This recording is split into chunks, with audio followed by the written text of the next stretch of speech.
All right, we're here. We've got the first JJK prizing pool Junior Arena event. My second one. Maybe I should have said second event. That was probably a little bit cleaner. But first Junior Arena event with Cosmic on the comms with me. How you doing, Cosmic? Hey.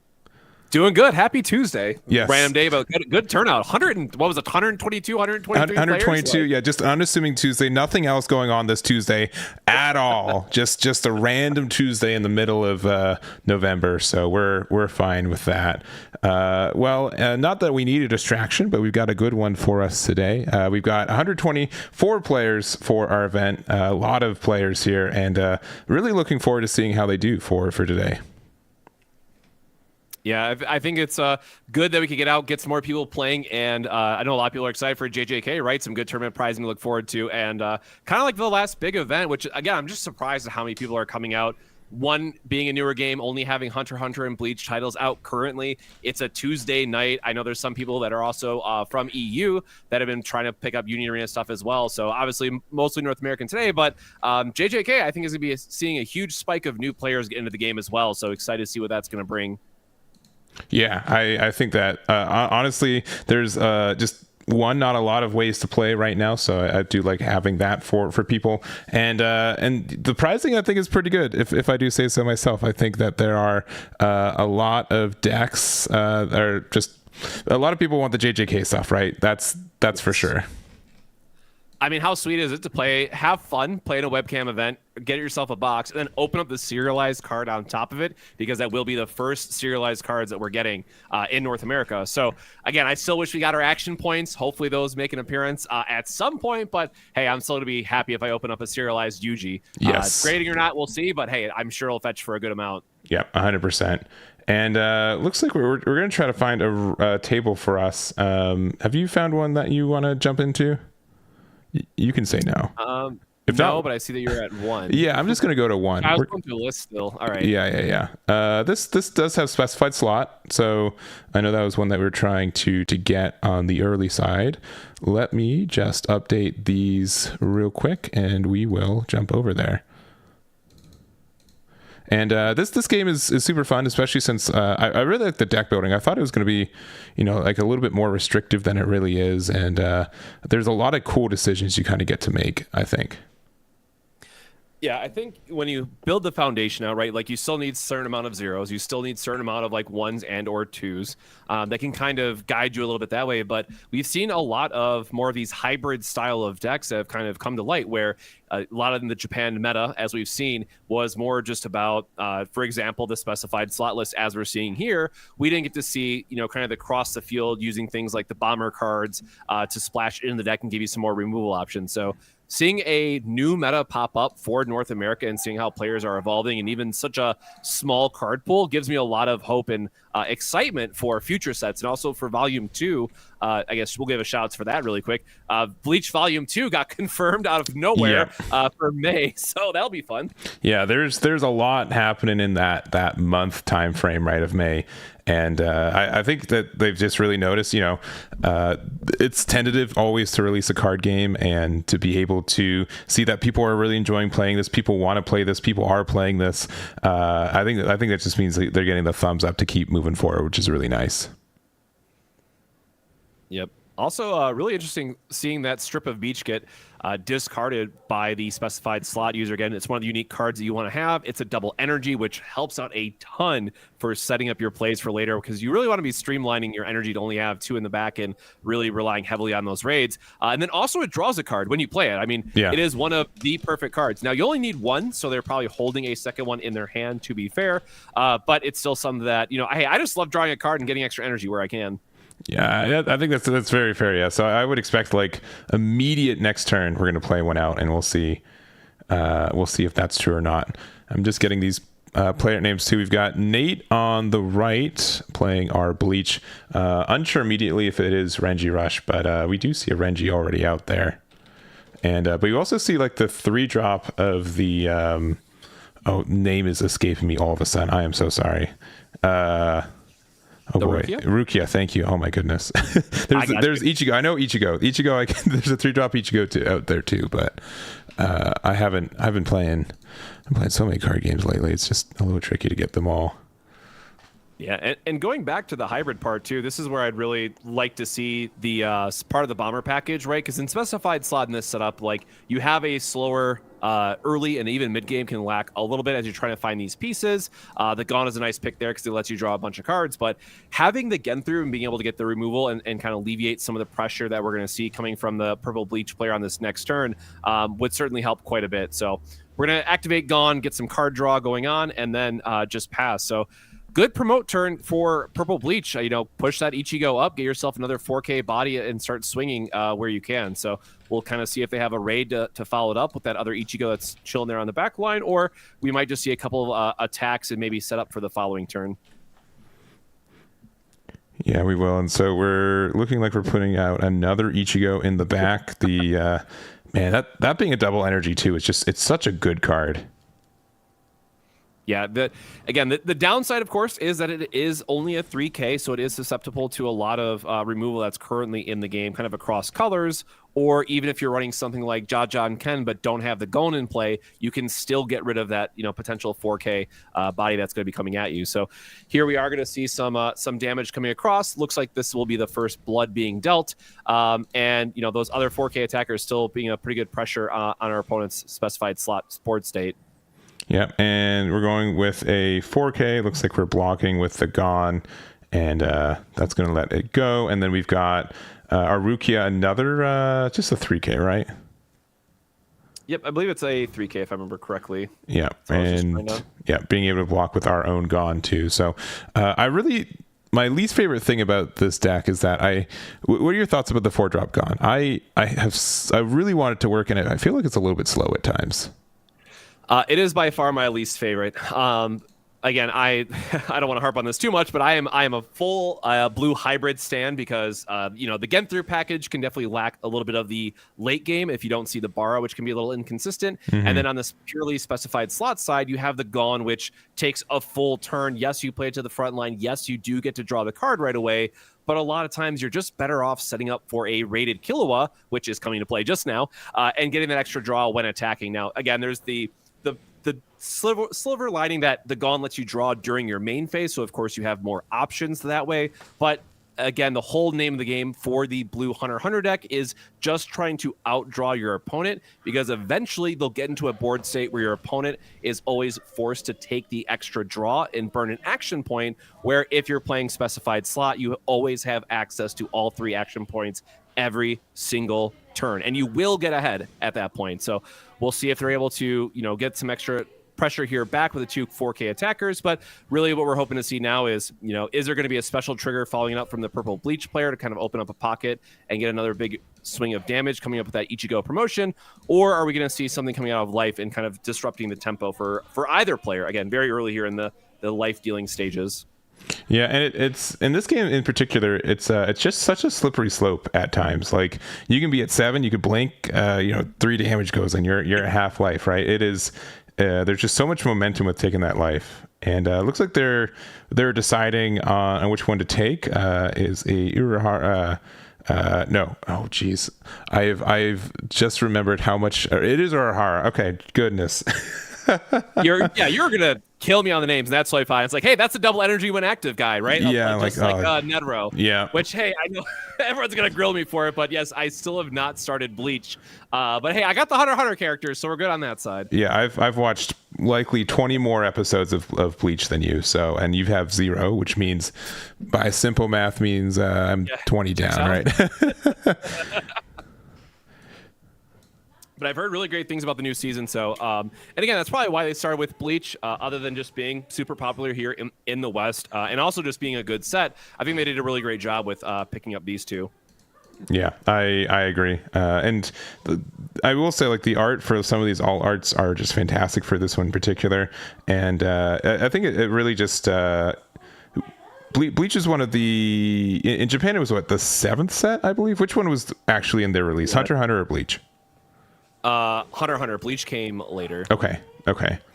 Yes. 2 really big turns there, though. We saw the rated Renji come down, get that 3K removal on the Killua, I believe it was, that was in play, the color trigger one.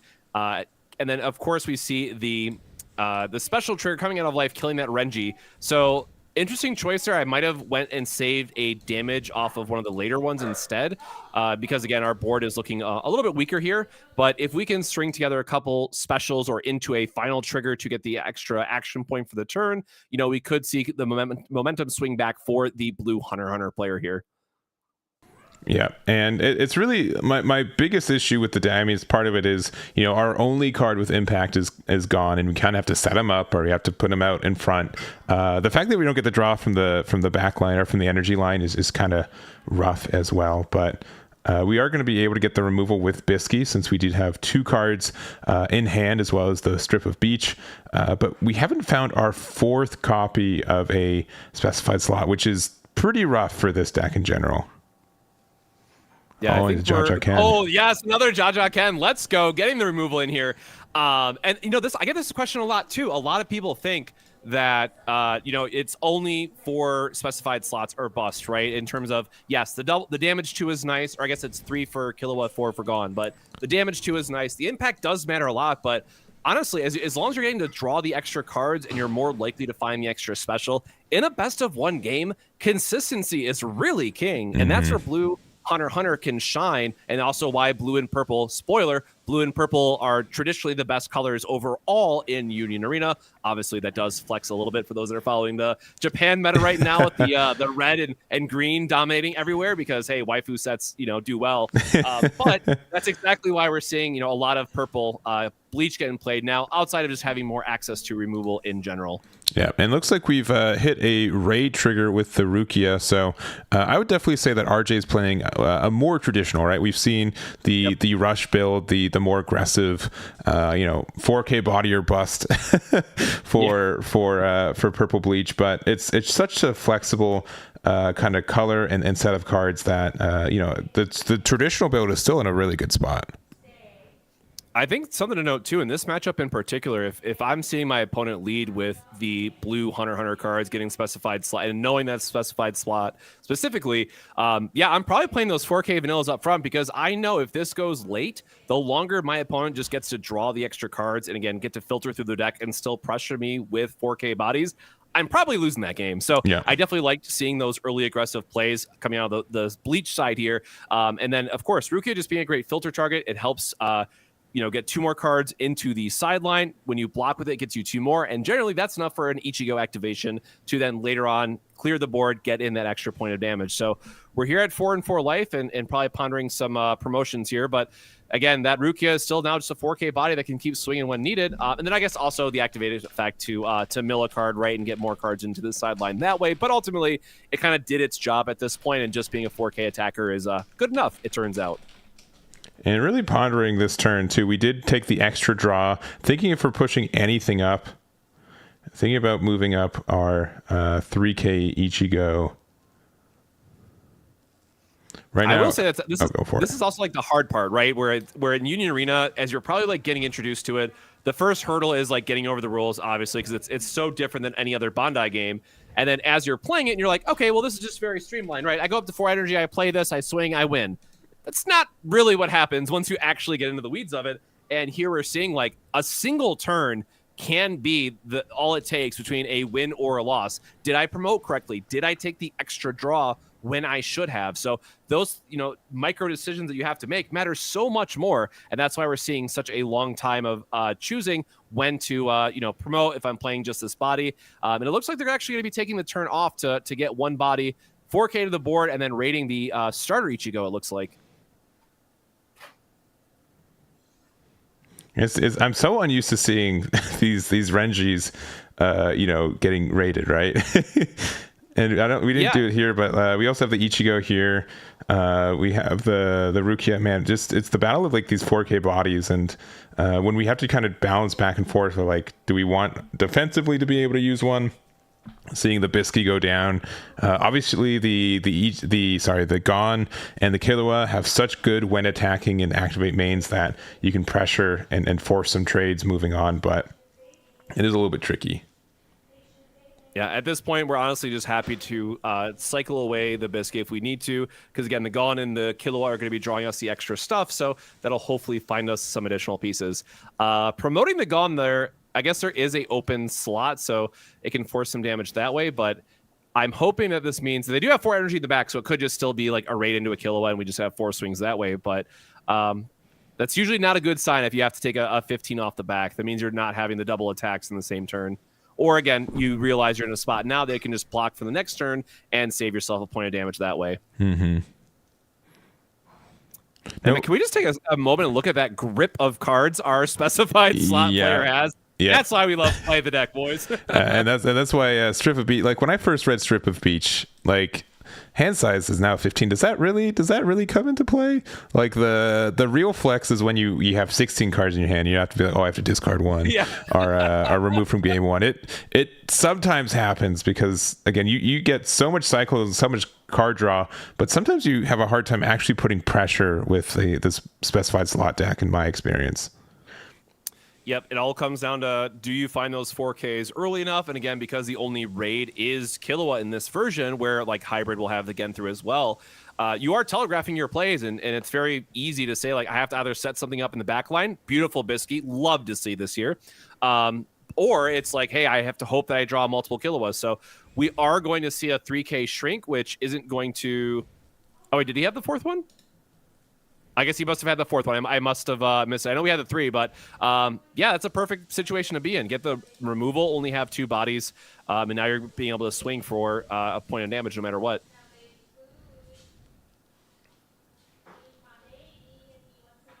Using the Killua, trying to get some reveals here. So he has the 4, he gets the damage 2, which means this is also going to force another block because you're not going to want to take the 2 and setting up for next. Ooh.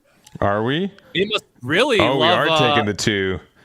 Oh, man. They really love their hand. Yeah, they got the Bankai and the Orihime with no trigger off that. So down to 2. It's pretty scary. I mean, if you... going down to 1. Oh, no. And we've got the raid Ichigo, but we're only... Doesn't do anything, unfortunately, here. Okay, yeah, that is the star deck one. And we do have 4 energy being generated. Yeah, so hey, I guess that Gon is going to protect ourselves. The 0 energy Gon getting promoted there is going to buy us time. And then he has a Bisky out of the back line. So we are looking at 4K swings on the next turn, not counting if he hits another special or Jajan-Ken from hand. And I guess I got to catch myself because for people who might be watching and don't know, a lot of times people will refer to the special card, which is the trigger on it, which really just means it is the removal card of that deck. If I say something like final trigger, that means they want to play it from hand to recover a action point. So they get 4 action points for the turn. So I apologize in advance, but I will try to use the cards a little bit more straight up, but I probably will still say, hey, they're going to use their special, or hey, they're going to use their final, because the one common rule is the selling point of Union Arena and being able to jump in at any time. So we will see a lot more of that in the future as we get more sets and more players into the game. Yeah, and I think that really helps out. Like, even if you're playing against a set that you don't know, even though if you know the characters, right, you don't know necessarily what the characters do or the actions and stuff. So being able to have kind of these universal terms, I think, is really helpful, and it just helps when you're trying to learn, when there's a new IP on the block kind of thing. Absolutely. All right, we're really thinking about this one too. So we're at 1 life, which means that if there's any removal from specified slot on the other side, if there's at any point we can't put 4 bodies up, we could just lose if there's not a final trigger at that final life. Yeah, and I think we've only seen 1 Jajan-Ken, if I recall correctly, and our specified slot player has, 15 cards, because that is their legal limit now, thanks to Strip of Beach. But they probably have another removal that they're sitting on. And then we've seen 2 Biskies. Most decks only run 2, so it probably won't be a Bisky play, but I can almost guarantee they have some way to either clear a unit or, having, again, double impact off the Gon plus the damage 2 off the Killua. It's going to be rough for Purple Bleach to find a line here, because at worst case, you just keep the 2 Gons or the 4 energy Gons on board. Say, I have double impact, I win even if you have a final trigger. So our Purple Bleach player has to somehow defend their front line and remove at least one of the Gons to hope that you have a final trigger. And I think they've used 3, or we've seen 3 from Purple Bleach already, so it's not looking likely.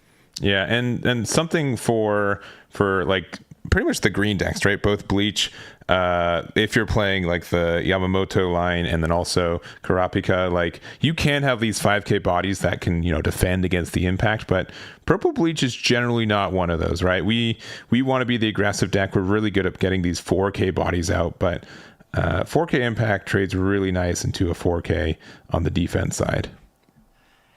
Yeah, that is one of the things that we've seen in kind of later sets like Gamera Rebirth and Attack on Titan have these like 10k BP bodies that take forever to get online, but then once you do, they're kind of unremovable in that regard. But the thing is, like, you just kill the other pieces on their board and swing through for damage. But yeah, 4K is kind of the staple top end for a lot of decks in Union Arena. So we did see a special come out of the Purple Bleach side, getting rid of one of those Gons. So we do answer one of them at least to, cut down to 1 impact. But we are going to see the Ichigo Bleach activation from the starter deck, getting to draw a card and have impact 1. So 2 4K swings plus impact off the Ichigo, which means we have to give up something no matter what and take a damage. And honestly, probably just going down to 2 at this point, or taking 2, excuse me, 1 from the Rukia, 1 from the Ichigo, because you're going to be trying to push through damage on the other ones anyways. Yeah, and got the Gat Killua. No Killua on the board for that raid. Yeah, the 0 Killua into the, hey, here's the raid one, by the way. I'm going to have 4 attackers again. Pretty nice. So we have the Promote Bisky, we have double Killua. Oh, wait. Oh, what else do they have in hand then if they're putting the double energy up front? Because we just saw the Killua combo come out of their hand. So that's 2 action points. You have a third one still for a Bisky or something else if you hit it. Yeah. I mean, if we just we haven't seen 4 things get hit, right? We do have 4 now. We do, yeah. No, so, yeah, we have it. Yeah. So we can just, this is just impact, right? Now it's just do we try to play around the final trigger? We got the Paladin's Necklace here, which will get rid of the top raid card as well. I do like just drawing extra, seeing what we get. Gets rid of the impact on the following turn as well. So probably something you want to play anyways. But a quick check, and it is the final trigger. It is. Oh, man. So, hey, again, here's the thing that he still has to block down on the board. And this is where... Oh, wait, so he didn't play the... Oh, no, he didn't play the Killua at all. No. That he had the raid for. Yeah, we should have... Yeah, we should have mushed left the double energy back, right? And then raid in the back. Yep.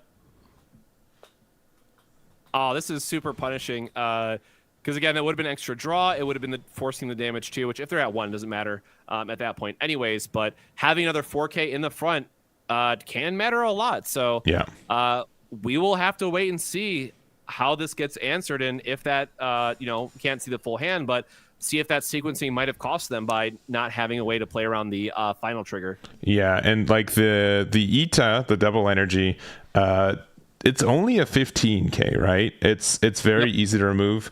Now you're going to have to block out on this board, right? Which means you're losing out on 2 of your bodies, and but then you can push up your 4 in the back. So if you have any removal, you can be in a really good spot. But it's going to be a weird balance of having the removal that you need while also being able to have enough bodies pushed up to do the damage.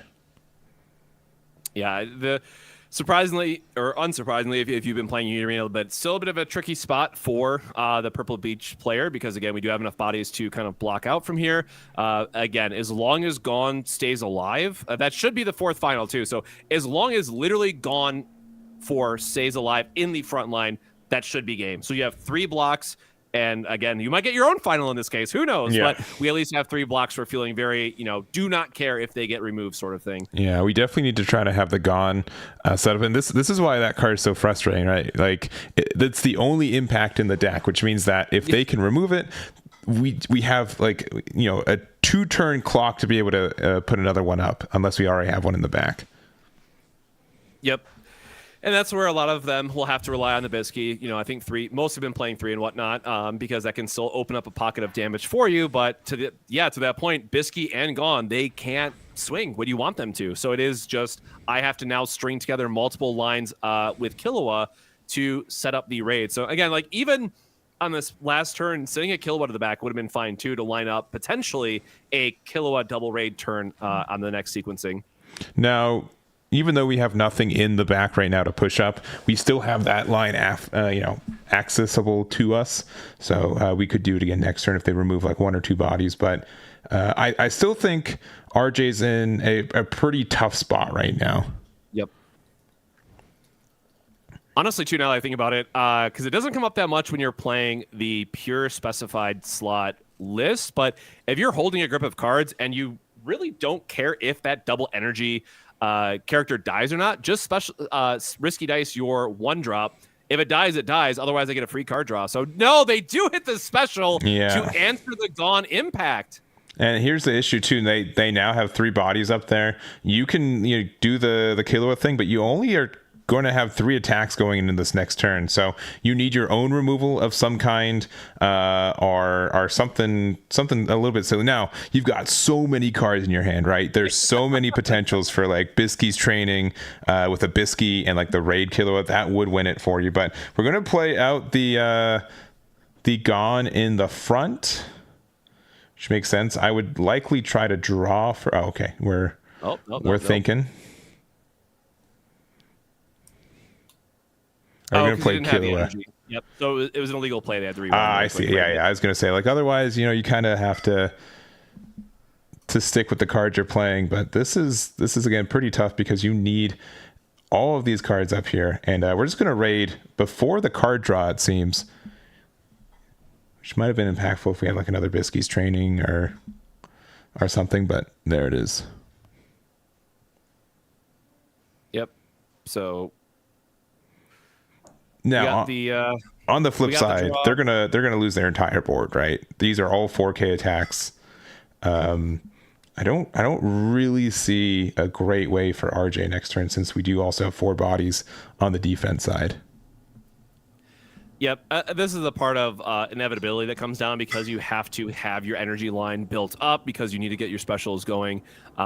Once you're kind of in this board state, it's whoever has the 4K is kind of left standing, is what it comes down to. And so, again, because we have to draw all the extra cards, that's where we see specified slot just being able to grind it out and get to see more of their 4s when they need it, where the Purple Bleach, who has, I think, only 1 less raid target, if I remember correctly, on average, but the specified slot deck was able to find more of it. And look, they pick up their deck and there's like 10 cards left. I mean, that's exactly what specified slot does best, as it were. Yeah, and RJ could have blocked that, but I think he realized that the game was over. You need another final trigger because there just wasn't a way for, like, you could push your entire energy line up, but then you wouldn't have any removal. You were just kind of slowly bleeding resources, which is so tough because you're so close. You're 1 attack away from winning, and it was a really close one at the end there. Yeah, love to see the back and forth that we had. Obviously, the Renji on a key turn there was able to pop a 3K and apply a lot of pressure, but specified slot, being the deck that it is, was able to refill its hand, refill its board, and just said, I just have more 4Ks, and let's start swinging that way. So ultimately, that's what it got through for specified slot in the end there. Yeah, and we're almost done with this. This round, we've got about 5 minutes left. Let me see if there is a game that we can jump into real quick. Let's see. That one is over. It's round 1, so it doesn't truly matter what your record is, right? We're all equal playing ground right now. Yep. A little bit of a random roll the dice to see who's at what table and kind of what the matchups are. Good amount of spread that we've seen, kind of getting the caster's view of it and the various deck lists, which is nice to see. Some surprising choices. So I'm really curious to see what comes out at the top tables, or just, top 8 standings, as it were. Good amount of blue Hunter, which I was surprised to see. Only 1 hybrid, which does break my heart a little bit, but it does seem like pure specified slot was the more popular take versus just the solo bomber, pure bomber build that we got to see. So I'm curious to see if the blue hybrid can kind of bring it up to the top and have a good showing for blue Hunter. And I found a pretty fun match. It's table 15. It's going to be, it looks, as far as I know, it's Zoldyck family versus I'm going to say it's probably Toshiro, even though we have Yamamoto. So let's just jump on over there. All right, we've got about 5 minutes left in round, a little bit less than that. We've got quite a lot of life for our purple deck, but maybe that's going to... Oh, we found the Raid Illumi. Oh, man. I don't know. I love, like... You run into all these 50-50s, right? Which zero drop do I put on the field right now? Which one do I think I'm just going to hit off the raid? And when you're right, oh, it feels so good. Yeah, I think he has. I forget what the old man or the mustache man, as we like to call him, the Yamamoto. I forget what his 5 energy. I think he's also a 4K. So yeah. Unfortunately, the raid doesn't give you a lot of value here off the Illumi because you want his ability to be active since it is a when played.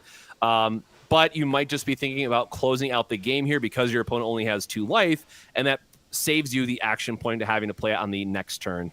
Yeah, so it does have an effect if you have a special trigger and you're able to hit it, you get an extra draw too.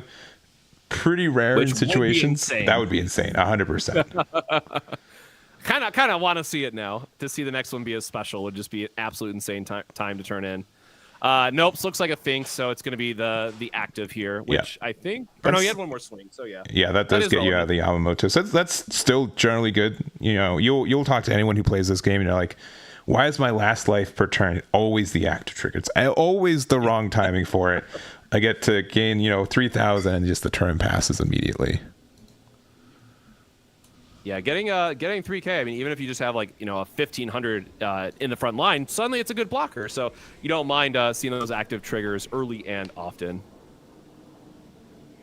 All right. So 3 energy in the back. Grandpa or Zeno, gosh, if I could talk, is going to the front, which is good removal here. But again, kind of just want to see more of a clearing out of some of these bodies. One of the weakest points of Green Bleach is that they are very weak against removal heavy style of decks because they require a big board to get their biggest effects. So Zeno having the option to remove something, but then based on the fact that he's looking to use his last action points, unless he has another raid Illumi for the back, we kind of just need the attack in this case, or we do have it. So we do have the... Oh, it was probably frozen from the Toshiro. Okay. Okay, I think you're right. Yeah, we jumped in this halfway through, so I'll get the Toshiro up too. But so this is a pretty intricate combo. But what it's going to let us do is draw 2 cards and then a third card, and then also we can push the Killua up.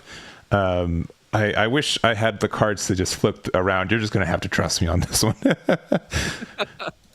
He did the one combo, the one sick combo this deck has. My boy Illumi, proving his worth here and getting the extra draw and removal. And again, a bunch of 4Ks kind of getting through. So the issue here is, yes, we can activate it, but we don't get the extra attack, which is kind of what we really wanted. So I'm not sure if there was a sequencing where he could have, or no, because he was short in energy, so he couldn't have played the Illumi first and leave himself with 1 action point.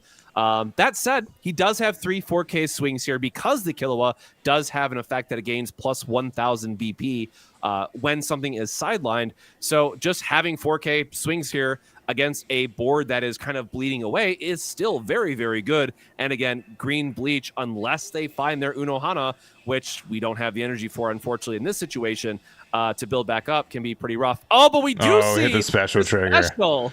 Dang. Ooh. That is unfortunate. Down to 1, and only 2 energy in the back, though. I mean, it's still a very rough spot for Green Bleach here.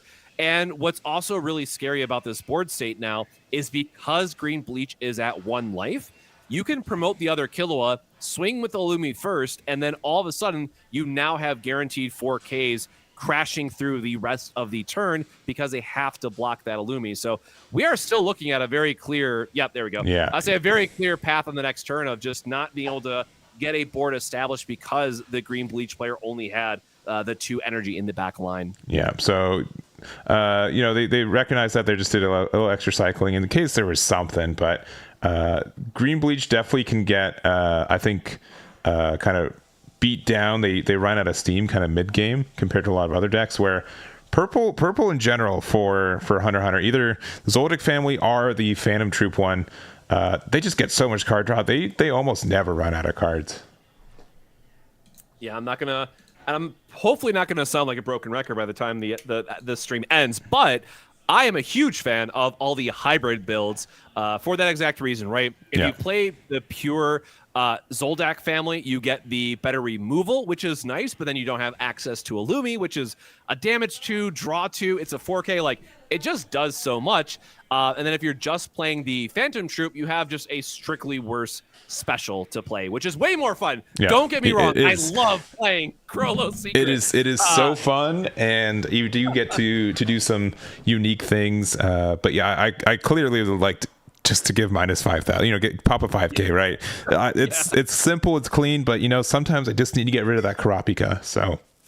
Yeah, in an aggro format, it's way better. Don't get me wrong. Like the combos you can play with it are so much stronger. So maybe when we see like red code Gios, we might swap back. But generally, right now, Kurapika is a problem. Just straight removal. And then hey, whenever we get Volume 2, obviously it'll increase the consistency for both Phantom Troop and Zoldak family. So I wouldn't be surprised if that's June, because Bleach Volume 2 got confirmed for May. So hopefully in June we see Hunter x Hunter. Yeah, and but I do kind of want to see a full game of the purple Hunter x Hunter too. So I'm gonna write down our winner. We might, you know, we already saw like a peek at the end of how the deck works. So don't be surprised if that's going to be our feature match starting round 2 as well. But got a lot of Union Arena ahead of us. We've got likely 6 more rounds.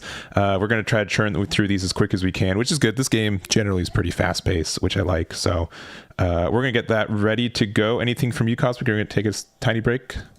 Nope, I'm gonna go grab some water before our next one. And hey, stay hydrated out there. Make sure to grab some water too. Yeah, definitely, I will do that. So give us. I'm going to say like not more than like 5 minutes. We've got like 1 or 2 more games, and then we'll be there with round 2. So we'll be right back.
All right, that wasn't too bad. We're back with round 2 already, and so I was wanting to see a full game from our purple hunter player, and they've actually got a pretty fun matchup. Who we got on the other side? Yeah, a little bit of a yellow bleach action happening. Now I'm curious to see which version it is, because you can build yellow bleach 2 very different ways. Yeah, a super low to the ground, tap everything, close out the game in 5 minutes. Take a break before the next round, or super late with Jugram and some of the other parts of the Sternritter crew to lock out the game and just have nonstop impact. So curious to see where this lines up. Yeah, and I remember talking to Jake, like he's like, there's one weakness to Renji Rush in his mind, and it was specifically yellow bleach. And so before my first tournament a couple weeks ago, I'm like, I don't know, I feel like yellow bleach is one of the worst decks in the format, but if it can counter what is, if not the best, the most popular list right now, that does give it a good amount of value, I think, in this format in general. Yeah, I'll even go on the record. I have to call myself out on this one because I've been trying so hard to try different versions of yellow. I took it to 3 different locals in 1 week, and my combined record was like 1 in 10 or whatever it was. And I'm like, this deck sucks. I'm terrible. Like, I could never, and I have not played it since. So I'll let other people pilot yellow bleach from now on, because obviously it's a skill issue on my end. But hey, I just will hopefully look forward to Bleach Volume 2. There's actually a really cool yellow deck that's I know a lot of people will be excited for too. Yeah, and but I'm the same boat. Like this, it's clear to me it's a deck that I am the person who can't play it, right? It's a me issue, not the deck. It's just not for me, and it's really interesting to see people who are able to successfully build it and pilot it. I don't know how many comments I got that just said, "Oh, you're playing yellow bleach wrong. You put it in your tier list way too low." I'm like, please enlighten me. It's not even, I don't even care if I'm right. I just want to know what I'm missing. So I got so much heat for that week. I'm just like, all right, I'm not talking about it again. I'm not touching it. No, I'm done. You're right. I'm wrong. I suck. All right, never playing it again. What if I told you I made these tournaments just to have proof that I was right? Would you believe me? So. Oh man. Yellow bleach top 4 incoming. All yellow bleach now. Yeah, exactly. The spite is so strong for it, but looks like they're about set up, and let's just jump on over there. All right, as mentioned, we do have our the purple hunter player Nick, who we saw at the tail end of last round, versus Cameron on the yellow bleach. Yeah, and this gives me a quick time now to pull it up. So it does look like for the Hunter deck, they are doing a little bit of a just pure Zoldak. So we see a little bit of the Phantom Troop for like Finks. Obviously for cycling is very good, but they are bringing the family together. It looks like, and that's I've been slowly. Phantom Troop was the one that obviously caught my eye more of the two, but week by week I'm like, there's just more Zoldyck family stuff I haven't tested out. And obviously like the Killua promo I think was such a good ad to be putting into this set that wasn't in the original release for the Japan version. Yeah, and also looking at yellow bleach here, it does look to be the late game, all the raids special. So it'll be interesting to see how this comes out. Purple bleach having a lot more of the control pieces, where or purple hunter, excuse me, the Zoldyck family having more of the control pieces, and yellow having a lot of like discard disruption and tapping things down, but also a 2 of Bambi to try to combo with a couple cards and get a surprise KO out of nowhere. So double Finks start. I love to draw 2, discard 2, and just get my perfect hand filtering set up. I mean, it's just a great 0 to play in all versions of the purple hunter decks. Yeah, and it's I can, when I play yellow and my opponent plays a draw 1 trash 1, I get so jealous. Like yellow desperately needs any form of card cycle in that. It's especially since you have just so many different raids and combos that you'd love to try to pair up together. Not having that consistently is just so tough. Yeah, we do get the Lloyd, which is, just raid on anything. But I mean, I would rather have the filtering 10 out of 10 times. Yeah. Now, during our pre-release events, I'm okay. I can have that Lloyd right? Whatever super rare raid I get, finally, I can play that a little bit more confidently. But it looks like we're going to be playing the. That's not the double energy, is it? Yes, it's double energy when active. I forget her name. When active. Okay, yeah. And then Lumi Color Trigger, which is the double energy and draw card. Yeah, and that Illumi's super good. a little bit upset that it's a color trigger because I want to just play it in all of my builds, but still super duper solid. And double energy draw card really helps you get to 5 to get that early raid. And early raid double really sets the paces for a lot of matchups. Yes, it is basically the perfect fodder that you want to see for the 5 Illumi, because it gives you that, hitting that magical number of 5 and getting that damage too super early, as you mentioned, is just going to create such a tempo swing that can be really hard for a lot of decks to come back from, especially if you follow up with another Illumi. So looks like we're counting some hand sizes here. Jugram does have the ability to, when played, makes your opponent discard a card if they have more than you, which, spoiler, Zoldak loves drawing cards. Yeah. So they will always have more cards in this matchup, to be fair.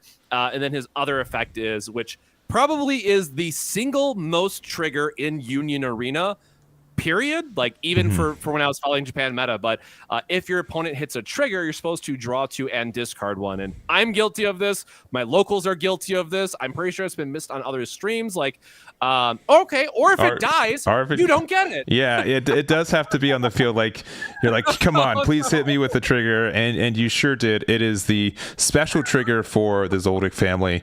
Of course I like the Phantom Troop version, but a solid get rid of a 5k, that's fine in its own right. Oh, the double push up. I love this because we have the 4 energy in the back. We can do a lot of what we want.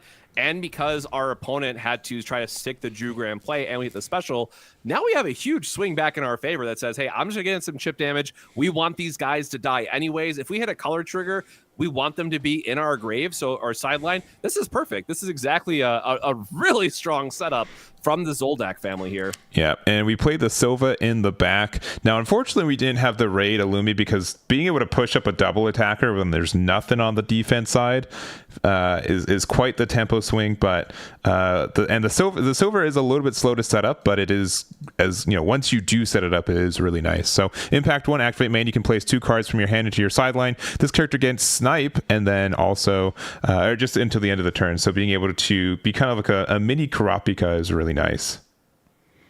Well, I think the other part too is because he has the Zeno, he might just be setting up for the next turn where he gets the Illumi, gets the free removal, and then still has a Silva on backup for a following turn. So unfortunately, if he hits the Illumi here, this is going to be a massive turn for the purple Hunter player. Yeah.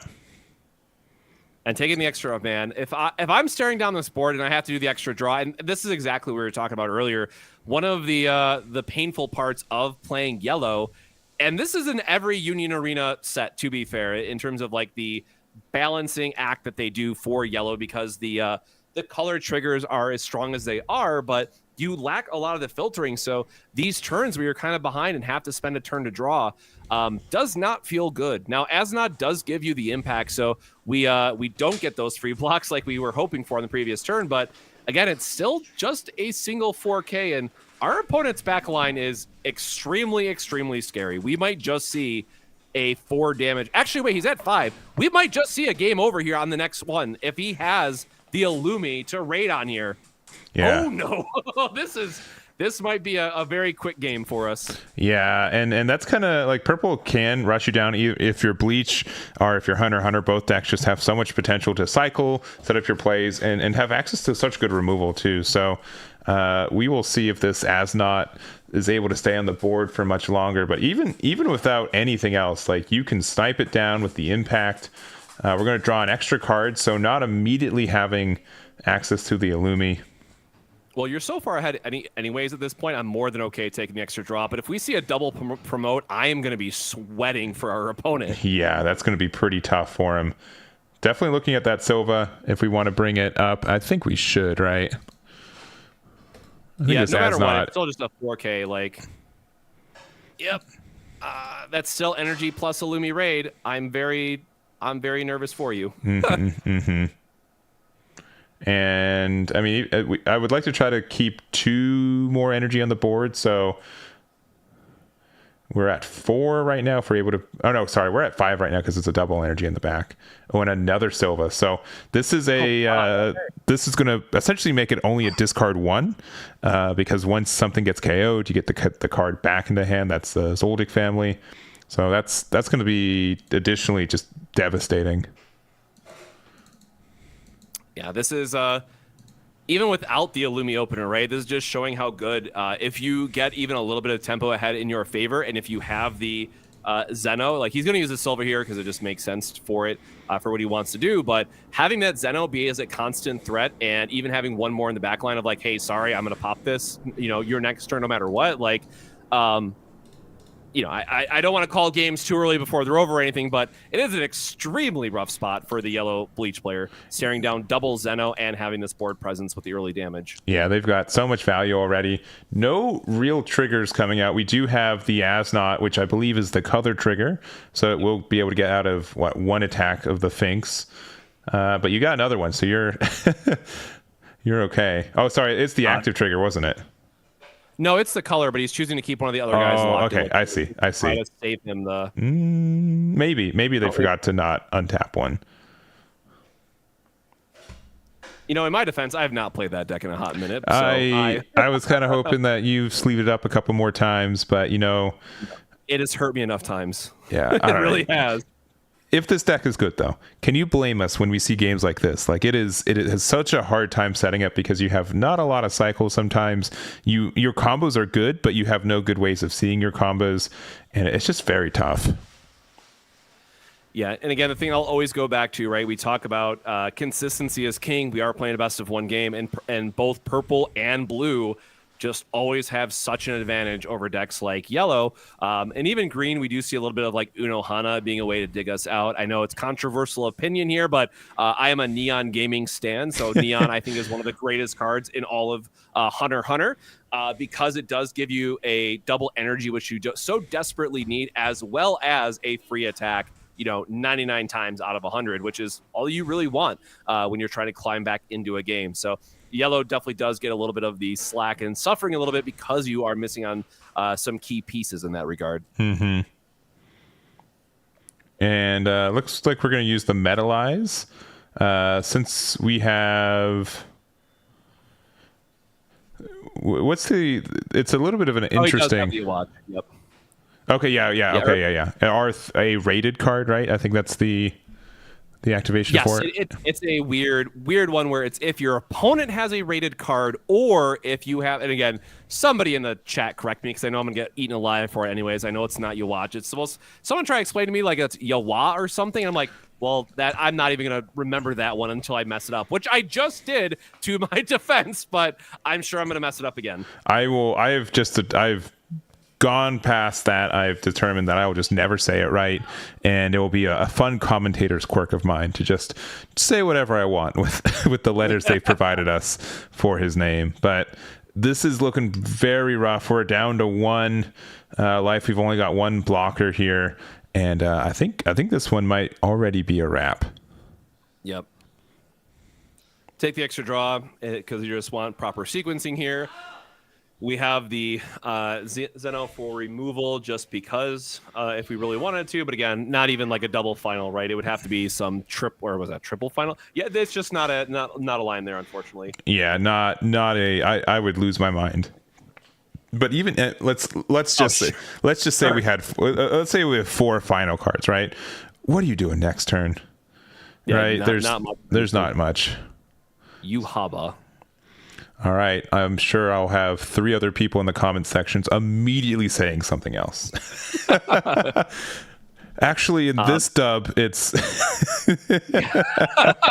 right. Yeah. And unfortunately, there you kind of do see, like looking at his hand, we do see. I'm just gonna call him Sword Guy because apparently I've heard he has like a really sick ass sword in the series. But Sword Guy, and as not just some additional raid targets, which again are good, but can be difficult for finding the right pieces at the right time, as we saw in that matchup. And again, Purple Hunter x Hunter just being able to draw a ton of extra cards and hitting that double energy Illumi early on really helped out a ton, kind of set the tempo for that game. Yeah, it looked unstoppable from that point. Obviously, you were set up with the fortunate special trigger at the top, but you were going to be able to play that next turn. It just really saved you an AP, right, if you really want to think about it. So in a good spot. I wouldn't suggest a purple Hunter x Hunter being 2-0, I think is remarkable in its own way. We'll stop following Nick for a bit, but but we'll keep our eye on their performance. But we still got like 20 minutes in this round, so I say we just jump through some tables and let me know if you find one that you really like. Sure, sounds good. I'll give a couple looks here and see what else people might be playing. Again, having a good setup is always kind of the challenge, as it were. We have more yellow bleach if we want to. Yeah. Wait, 17. Table 17. Yeah, let's do it. Are they on the left side or the right side? I got it for your side of it. I have mine set up differently, so. All right, it is the do slightly more work setup. That is fine. No. I will be okay. And we're playing against purple bleach. Not super surprising to see that one. Let me just fix my setup real quick. So on the left, we got the yellow bleach, and on the right we've got the purple bleach. And I'm going to say it's Renji Rush. We'll see if I'm right or not. Well, they do have some aggressive front line, but our yellow bleach player just decided to play the second Aandroidd, which is just going to lock down this board. So on the other side, we do see where taking control of the game early and getting those additional tap effects are going to be extremely strong from the yellow bleach side. So here's where we're going to see the other side of it being, hey, here's a really good board state for what yellow is able to accomplish. Yeah, and again, you can just see it's a tricky decision, right? We have our, we got 2 life, we got all these 4Ks. We only have like the Urahara in the back, and all of these really strong effects. We have impact, and yeah, we'll see what we have. But it really feels like yellow bleach is in a way better position than that the first game we saw in this round. Oh, the Aandroid's not rated, actually. Okay, so I did notice that. Yeah, I'm like, of course, like the purple bleach doesn't have rated cards, but this is a little bit more surprising. Oh, and they have the step. Oh, is this actually just the yellow rush variant then? I think it is. I see the step 2K in the back, and this would make a lot of sense then. Unfortunately, I thought we were going to see another try. I didn't realize it was the bleach player had just passed when I kicked it over. So at least we got a chance to give a shout out to yellow bleach here, though. So we're not, maybe Egg and I are kind of eating our words there a little bit, but we'll see how the tournament rounds go by the end. If I'm allowed to give myself a cop out, I did say it was really good against purple bleach, which this is. Yeah. So like that is my cop out. Never wavering on my faith on this deck, but totally right. 10 out of 10 times. Yeah. But I think this game's going to end a little bit quickly. If you want to keep jumping around while I just keep watching this one, we can do that real quick. Sure. Absolutely. I'll try to find one that's a little bit later in there. And looks like we've got the Raid Ichigo, which is going to be able to get rid of the Aandroidd that has impact, and then we're going to play out the Rukia once again. We've got a big 4K. They're just going to take it. Look at the top one.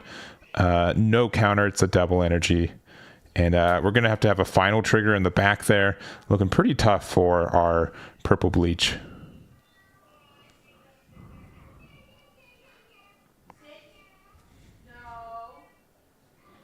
And even if they do, right, there's just so many 4Ks on the other side. You're not going to have a great way to interact with them. We have Drugerum there rated up. Not that I think this super matters, but it is another impact card. Do they have more? No, the yellow bleach player has more cards in hand. Got 2 apiece. Yeah, generally, like the faster rush versions of purple bleach, they have super low hand sizes. They don't generally have a lot. They just cycle a lot. And last card is not a final trigger, and we do have yellow bleach. 15 minutes into this round, 20 minutes into them, 1 win, 1 loss. So still doing all right. And let's see, as that passes, we'll go back to just us, Cosmic. Any games found on your side? None that are like super. I guess this one's more in a state. I was trying to find one that's not at 2 life again, so we didn't just jump kind of right out. But at table 29, it is a Kurapika. I love how they're using the training mat here too. But a Kurapika deck versus yellow bleach again, but it's 5 life to 3. So. A little bit more of a game play here. Yeah, this is the yellow bleach round. I fully support this. So let me just change The yeah, it's Kurapika, yeah. And they have the stage out there. That's really interesting. I usually like never see that card. Yeah, oh god, Heaven's Arena was it called? I believe it's Heaven's Arena, yeah. Here, let's jump on over there. All right, there it is. Also, I normally don't jump through subscriptions, but real quick, all of them that we've got in the last little bit. We got DJ Cosmic for 20 months. We've got Mr. Nev for 5 months. We have T-Bone guy subscribing with Prime, and also Starhawk for 43 months. Thank you very much. Really do appreciate it. Starhawk, you might be my longest concurrent subscriber right now, so hopefully it's not you forgetting to cancel it every month. I really do appreciate it. That is very kind. Thank you very, very much. So we are down here at 2 life from the green Kurapika side, but we do have the auto impact from or I guess if they get the 6th energy. They have the Netero, which is the active double energy, plus the Leorio double energy. So we are actually producing 6 for the impact.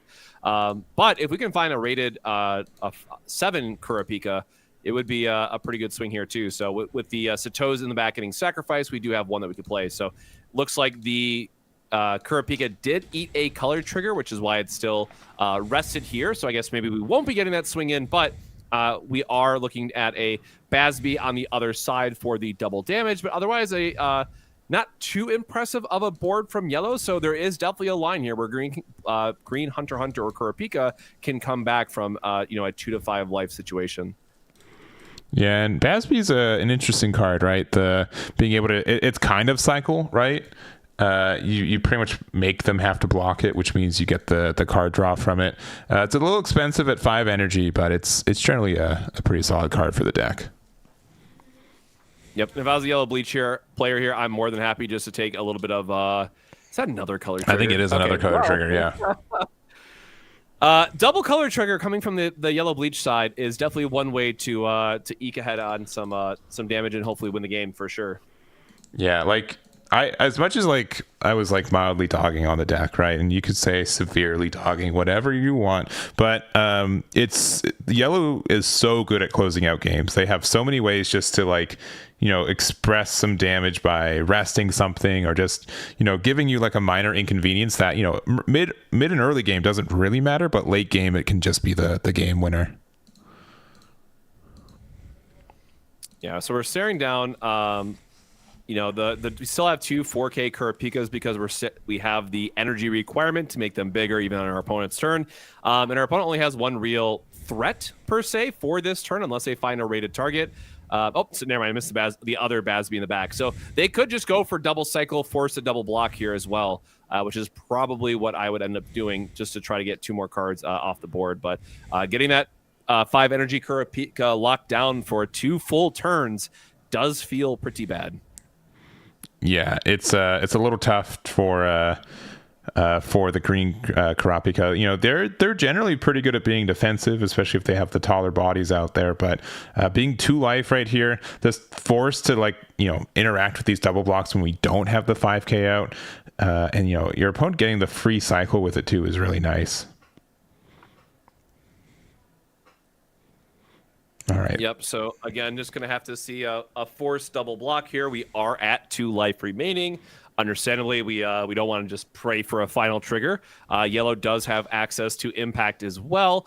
So a bit of a rough spot knowing that we do need these 4K swings too to try to claw back into the game. And also our opponent did just play another 4K to the back. So unfortunately, looks like we're going to be going to 1 here. And then we just have a free block on the other, which is rough for us.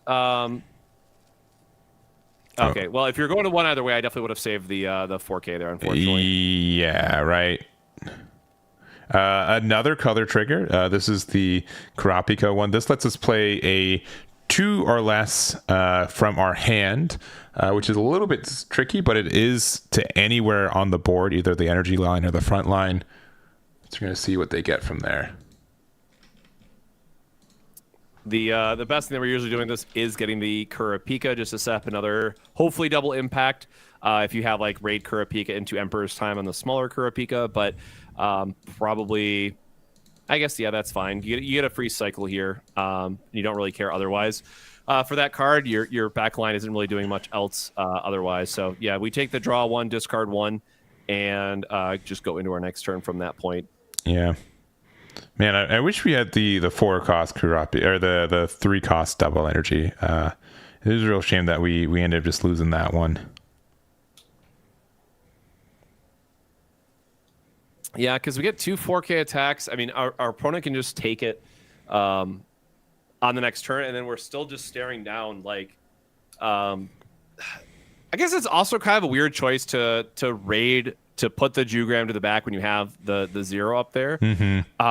When they have the double energy. Or wait, is Jugram 5? No, Jugram is 5, not 6. So yeah, we could have just raided over that and get the other 4K that way, and then just save our action point for a draw an extra card into hopefully a special trigger on the following turn. Yeah, because I have to keep reminding myself with the na specifically too. They are generating 2 energy. They are the active double. So that is the 5. And at least this Karapika can finally attack, right? It is still as long as we're still generating 6 energy, which currently we are right now. If that continues to be the same, if we.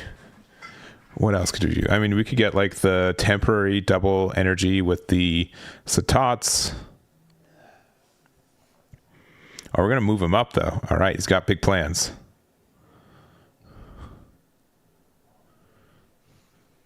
It is a free block. We have like a double energy that we're trying to put to the back. I can see that as well.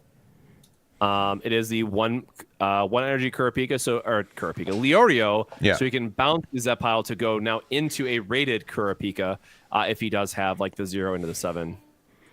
Yeah, and trying to I guess figure out which one was that. Another double energy? Was that another 1-drop double energy?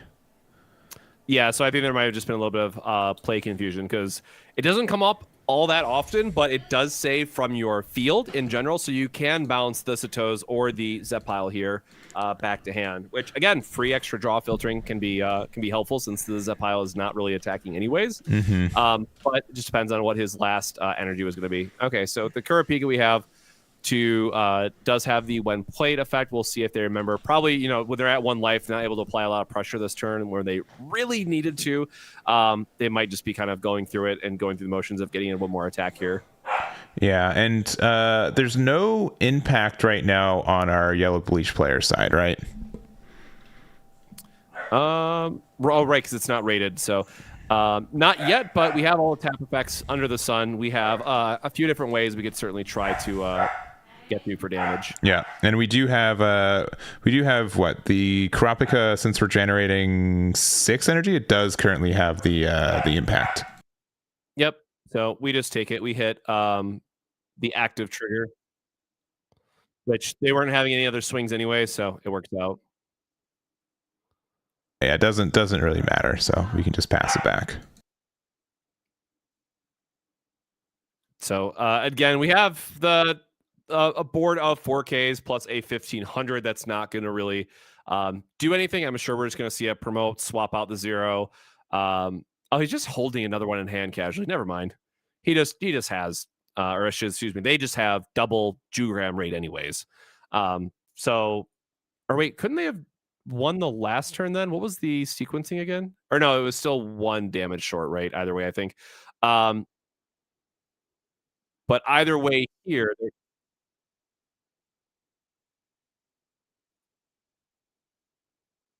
Oh, true. Off the cycle.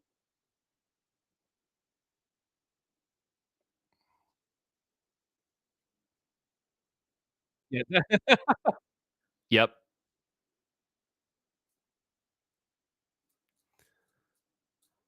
Well, at this point, I'm playing the raid too. I mean, that's just we want to ensure our victory at all costs. So we open up a spot, which means we're guaranteed 1 damage, and then we. Oh, yeah. All right. All right. Double. Please play the raid. Just on top of it, play the raid. Play it. Play it. Come on. Oh no, yeah, double metalize into impact. Right. I just yeah. Yeah.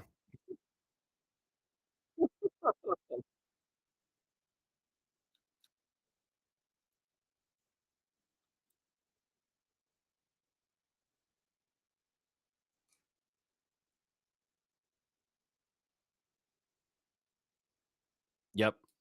And especially on this last one we were able to catch as we were watching the turns play out and kind of discovered yeah, double color trigger out of yellow is pretty insane.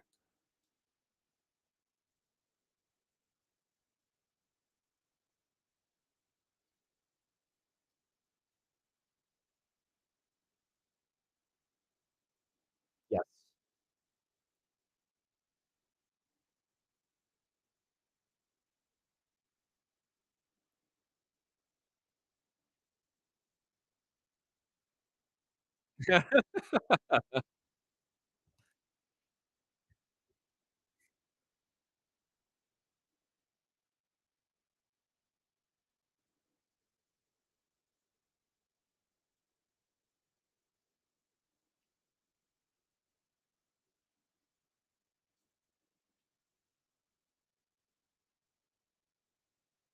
Oh, we can't hear. I muted myself. So I had a barking dog in the background. My apologies. All right, I'm back now. We're end of this round. That's what I'm saying. We don't like jumping into other rounds because of they're just going to end for it. So if there's any archetypes that you guys want to see, let us know. We'll do our best. We saw blue specified slot for the first round. We saw purple Hunter. We saw a lot of yellow this round. So I would try to see if there's like a Yamamoto build of green bleach, if there's one that's kind of leaning to more of that, because I do remember checking some people in. I want to see how those players are doing.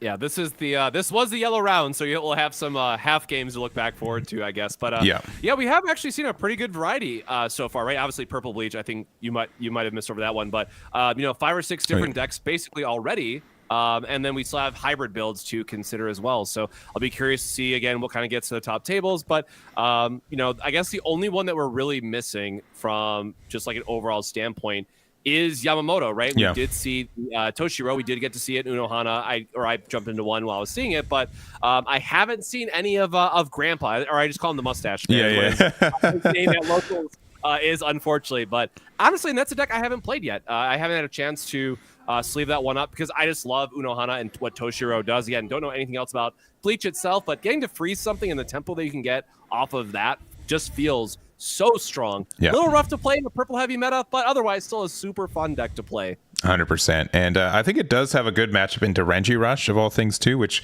is impactful since you are able to make these 5k bodies.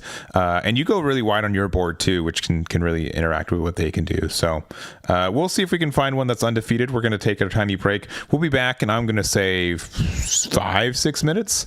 And we'll be back with round number 3. We'll be right back.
All right, we are back. We've got the next game. We've got a green Kurapika versus a blue Bomber, which we really haven't seen blue Bomber. Not only just not today, but in general, it's not super popular. But I know it is one of your favorite decks. Yes, absolutely. And if I remember correctly, this is the only Bomber in the entire tournament. The rest were all specified slot. There might have been a hybrid in there if I remember correctly, but this is a pure blue Bomber build. So especially in this matchup, the Kurapika player is going to be very mindful, or hopefully very mindful, to not put any of their 3Ks to the front line and just focus on their energy. But if the Bomber does catch them, you'll be able to disrupt their gameplay, and you have to be the aggressive player in a all Bomber focus like this. So it'll be curious to see how this game goes. And Kurapika can be slower to start, so we'll see how that plays out in this matchup. But it is not Kurapika. I may have said that. It is green Bleach. Oh, you lied to me? I did. I will say. Real time? Okay, all right. To my defense, Kurapika's at the front of that playmat, and they have like a little Kurapika. Like they're cosplaying Kurapika. Maybe it's like the straight mind game of like, maybe if I put green sleeves and feature Kurapika on all my stuff, maybe they'll think we're actually a green Hunter deck. Well, they got me. Yeah, they got both of us, I think. Forget everything I just said. Blue Bomber can eat this deck alive because they don't have as many 4Ks, and Genthru is just really great at setting the tempo in your favor and, removing a blocker and having that auto attacker. So yes, it does require a couple pieces to come online. Like you do want to see the Gorinyu, which lets you look at the top card of your deck for the extra consistency. And then also Bara is like a key piece that you gotta see in case they do wall up with 4Ks to get that 1000 BP minus to then go in with the Genthru. But we will see how this lines up. And actually, that is a card that I do not know, so I have to go look at this list. That is the double energy guy, right? Yes, it's the temporary double energy. Is there a better way that you say that? I always just say like the temporary double. Nope, it does not get played much in other sets, so I've never seen or heard a better name for it. So, hey, chat, let me know what your thoughts are on what you call the temporary double energy guys, other than having to say temporary double energy cards every single time. Yeah, or like double suspend maybe. And then there's what? There's the one cost double energy, right? Do you see? I mean, is that how you usually say those guys? The one in bounds. The one in bounds. Or double energy bouncer. Okay, yeah. That one's a little bit cleaner, right? But not not like the suspend double, I guess. I don't know.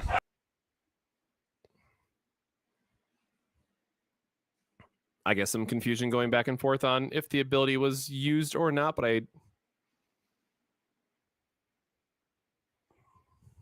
Yeah, I don't believe it was. No, I don't think so. But we're just doing green bleach things. We're playing our Toshiros here. We're going to be able to get a bit of damage. You also see from the green bleach side, a card that doesn't see a lot of play. It's the Yachuru Kusajishi. I'm going to put it on the screen. You can tell me how incorrect I am. The Zenpachi combo card. I have no idea what the actual name is, other than, hey, it makes Zenpachi go burr. It really does. Right away. It really does, yes.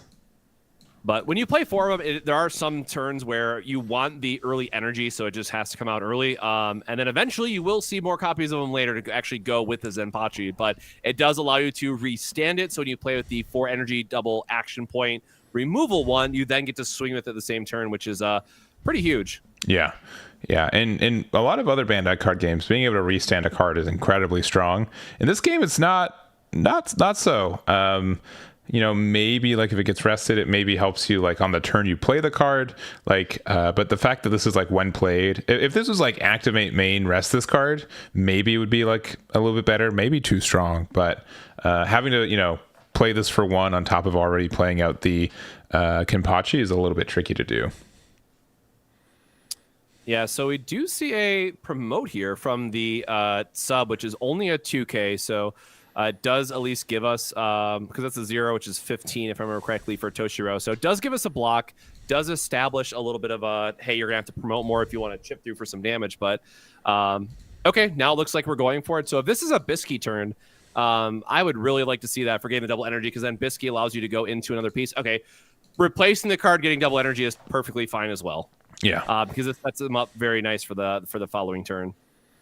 Yeah, so we will lose out on our double suspend dude. I'm going to try something else every time until something feels better. It just feels bad no matter which way you cut it. Yeah. So it is technically end of main, so he might just for cleanup sake is doing it end of turn. But yeah, it should. The card technically gets removed before you check for the damage and all that stuff. It doesn't really matter in this game, but just from a proper sequencing standpoint, Yeah, the one point where it does matter, I think, is more in like Green Karapika, where they need to be at 6 or more energy generation for some of their other effects. So that's really impactful for this deck, though. I don't think it matters one way or the other. Nope. All right, so again, with only 2 on the back line, we knowing that the green bleach does require a little bit more of a setup. We're probably not going to see any other promote here. The sub is giving us the 2k block, so we don't have to worry about taking a damage. But because we have the 2 energy in the back, depending on what's in their hand, we might just see kind of a spin up to Toshiro because they only have the 1 card. If you want to take the more aggressive line, you absolutely can.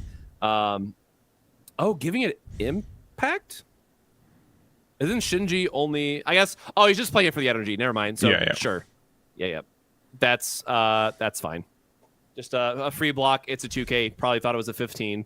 And then again, just wanting to play the Zenpachi out there. So that is the can't be reduced one, which obviously very strong against purple decks, but in Blue Bomber, it also comes to a point of, well, we can't borrow it either, which makes it a little bit awkward. So a good card that can be pretty annoying in this matchup as well. Yeah, and we're approaching our 6 other 13 guard squads, which we do get some additional effects off that.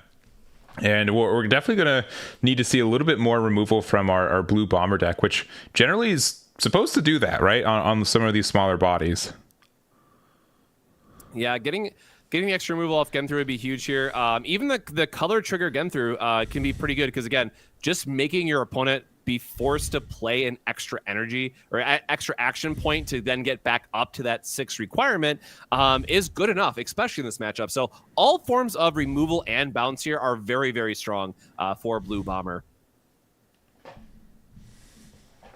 I guess the only downside here, too, is if you spend the 2 actions to play the Genthru, you probably have to play it to the front line, which is going to remain tapped, but then you can't use a raid Genthru to KO the Zenpachi, so you still can't get a damage in that way either. So right now, without seeing their hand, we're really trying to think of a way that we can get through a point of damage to be meaningful here, which, okay, it was counting out, didn't look like they have it.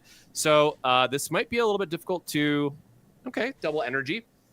To find a path that lets us still get in a chip damage and or removal.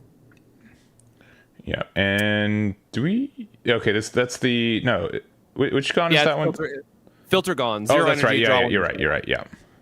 This is the participation promo gun that you can earn by playing Union Arena at your local game store. Check Bandai TCG Plus to find a local store near you. All right, that's my best. Yeah, we're not sponsored, by the way. In case anyone has any thoughts, we have 0. Hear that, FCC? Nothing. We pay them to be able to say that. Okay. No, I gotta say I have been really happy with the turnout that we've seen for this game, especially here in Michigan. Mm-hmm. It is unheard of to have a Bandai game other than One Piece, which obviously was insane for everybody, but having a non-Big 3 game get 20 people and in a store about an hour and a half away from me at Galaxy, they do get 20 to 25 people on a Wednesday night randomly. Yeah, and we got double Biscuits training, so we are going to be able to extend our turn. I was just going to say real quick, I was not expecting, I was like, hey, will 64 people show up? And then like I went live 10 minutes later. I'm like, oh, I guess so. So this has been a big surprise that people are wanting to play this as much, and it looks like we are seeing the special trigger from the Blue Bomber deck. Yes, and I love how flavorful it is that we actually get to see Genthru, Sub, and Bara all together on board. This one is just 3 bombers in general, so it's any combination of them, unlike Specified Slot, which is a unique name. So the release is definitely going to be killing the Zenpachi here because that is going to be a problematic card for us long term. Yes, it will. So it pretty much you just get to reduce the cost of the AP cost for it, right? That's the benefit for it. You could also just have 3 Genthrus, right? And it also would cover the cost of this, correct? Yes. Yeah, so that does help. Do you think this card needed to be specified slot, or do you think it's okay without it? No. Okay, all right. I feel like the special trigger for specified slot is just, it's so rough sometimes. You always want the Chajak in. I feel you, but it would have been just been too rough. But yeah, the Angel's Breath is something that we all love to play the one of copium from time to time. Yeah, for sure. But the other important note here too is we do see that Bara going to the back line, which is going to be really important for the following turn to make sure that we have a BP reduced ability for Genthru. So we do unfortunately see the special trigger, but honestly, if we're killing something, we 100% want the sub to die every single time. So kudos for swinging with the Genthru first. And this is probably something that, doesn't come up all that often, but this was actually extremely significant in the attack sequencing. So little decisions like this really do matter in Union Arena, and that turn was a perfect showcase of why it matters, because we need to keep that Genthru on the board for a raid target. Yeah, it's just unfortunate too, because if you went from I guess bottom to top as we were suggesting. Oh my goodness. God. Sorry. No, you're good. You're good. Whoa. Yeah, oh God, and that was a 7 requirement as well, which ruins the Bara play for the next turn. Oh my God. Woo. Yeah, that is a lot of bodies out there. Yeah, and some decks really need the cards in the back. I don't know which card to bring. I'm going to bring up Toshiro, I guess, but because that one's a little bit more relevant. But Kenpachi being able to bypass any of the reduction effects of power really does help when Purple Bleach is so present as we've been seeing it. So I think a bit of a meta call to have more of this guy in our builds, and you can definitely see it paying off in a lot of our matchups. Yeah, and this is the heartbreaking moment of seeing the active trigger against Toshiro's special lockdown ability, which unfortunately is going to keep it rested in this case. It does not have the same wording as the other rest triggers out of like Yellow Bleach. So the wording is very particular here. And yeah, this is just a back-breaking turn for the green, great turn for Green Bleach, back-breaking turn for Blue Bomber here, unfortunately. Yeah, and they might be calling a judge just to confirm. It is a little atypical, right? It's just the idea that if we have an active trigger, most other stun effects in this game just say the next time it would. This saying specifically until the end of your opponent's next turn, which is again just quite brutal. Yep, it does have a high requirement for it to lock down the back line as well, but it is just very good. So I guess going back to the FAQ topic from earlier, right, we talked about the Jugram trigger with going against the draw, or hitting a trigger against you, getting a draw to discard one, being one of the things that is most often missed.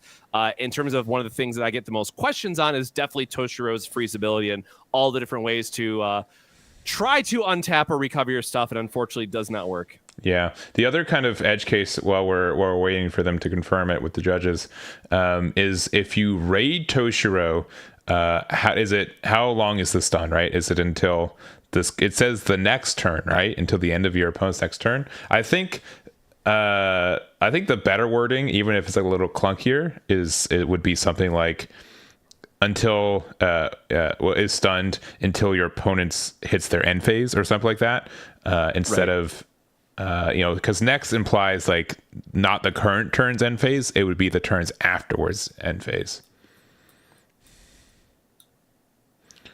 Yep, so looks like we're just getting the judge call now, confirming it kind of back and forth, but yeah, again, just a huge turn for Green Bleach, kind of getting the tempo. And again, Zenpachi, like we have the bar in the back line, so even everything else considered, like Bara can get promoted. Bara just has to be on the front line for his effect. He doesn't have to be active. He literally just has to go to the front line, and that's fine. And that's generally, there are turns where it's like, I play the Bara to the front, I get the effect, I reduce something, and then I go into Genthru. And you're pretty happy with that, all things considered. But now that we're also staring down double Zenpachi, which is just going to be 4K attackers, or excuse me, goes up to 5K, I guess. Technically, that's not relevant in this matchup, but they're big boys that can't be hit by Genthru is really going to be hard for the Genthru player to kind of come back into this game. But Yeah, if you windmill slam the triples and Pachi into Toshiro, that's gonna get you the game more times than not. Yeah, that's just very strong. These 4Ks are very nice for you, and they just put a lot of pressure down.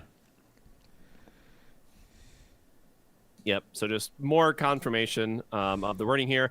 Again, if you raid, it's counted as a new card, so that's kind of the other way to not care about it. So there are still lines here where we have like Bara gets promoted, shrinks the Toshiro, blow it up with Genthru, and then at least you still have one attacker. But again, at this point with the doubles and Pachis, it's that's my biggest pain point here because it's not something we can easily remove. So every Toshiro at this point is going to be a major threat where they're going to be able to kind of fill out their board again and get another Toshiro effect to lock us out.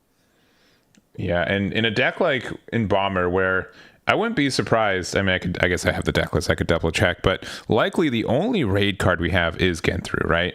The Hunter Hunters. I have it Hunters, pulled up. yeah. And why that's impactful is that if you raid, you get to kind of bypass this stunning effect, this freezing effect from Toshiro. But if your deck doesn't run a lot of raid cards, you just have to kind of realize that you can really not put any pressure on the offense next turn, and it's pretty tough for you. Yeah, and again, this is why I really like mixing the two because the raid Killua is just so easily splashable into the Genthru deck when you're always wanting to play Paladin's Necklace and Risky Dice at a minimum. Yeah. That you then say, well, hey, Strip of Beach is a double energy and draws me a card. Why not? And then all of a sudden your Killua raid is completely online. So it's a very low, deck building cost to just put the Killua and Genthru in the same deck. You do have to cut like the 1-drop sub in that case because you want to be playing the 2 Killua instead. But otherwise, it does work out. And again, that's probably the deck I play the most at locals right now and have a pretty good record with it. And it's just been a lot of fun to play. Yeah, it's I think like the tough thing, and I think it's more specifically for the Hunter x Hunter stuff compared to the Bleach, is everything kind of just feels more archetype locked, right? Yes. I think Bleach is kind of more free flowing, and this is kind of like not an issue, but a result of Hunter x Hunter being literally one of the first sets they ever designed, and then Bleach being a little bit more down the road when they've kind of hit their curve a little bit more. So, but despite like these two different sets being months apart from design, they do have some really good matchups into each other. Yeah, absolutely. And again, it's just something that we're going to continue to see with JJK and with some of the other sets. I guess that brings a really big point of is One Punch Man our first? Yeah, One Punch Man is the first simultaneous release, if I remember correctly. So it'll be really interesting to see how One Punch Man lines up with the North American meta versus what they have in Japan at that same time. Yeah. All right, so we ended up moving it up. We've got another release, but we don't have... Oh, it can be in hand too, right? Yeah. Yes, it counts from hand. So he's showing a rated or a alt art Genthru. So we do see... Actually, isn't... No, I'm confusing myself. Yeah, release is 3. Energy. Yeah. Paladin's Necklace. Interesting to strip the Toshiro here. So it's going to get you a draw.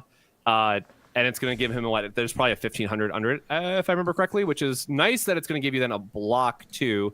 You get to draw cards. So you could hit like Bisky's training here and then like suddenly you're feeling pretty good.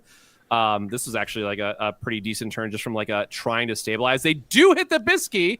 All right. What are we going to follow this up with? Okay. I think that's their third Bisky's training too, right? Like that's you don't cycle as much as like the specified slot version of this deck. So to see 3 already is quite rare. Yeah, I definitely feel like we just have to go for the play literally anything to your back line into the rated again. Oh, but we don't. It would be a blind flip. Did they do Bara yet? Okay, no, now they're doing Bara. It's a 1. Unfortunate. Well, here's one of the problems when you don't have like the Goran to the back. So unfortunately, it's a whiff, so he doesn't get the reduction, but it does allow him to have the information that the Genthru would not be live if he was going to use it this turn. Now, again, I think he's still in a spot where he has 2 cards in hand, 2 or 3 at this point. So I might just have to slam the Genthru in Prey at this point because you need to clean up a little bit of their board so they have a harder time to go into another another big play with the. Oh, he did have the risky dice too.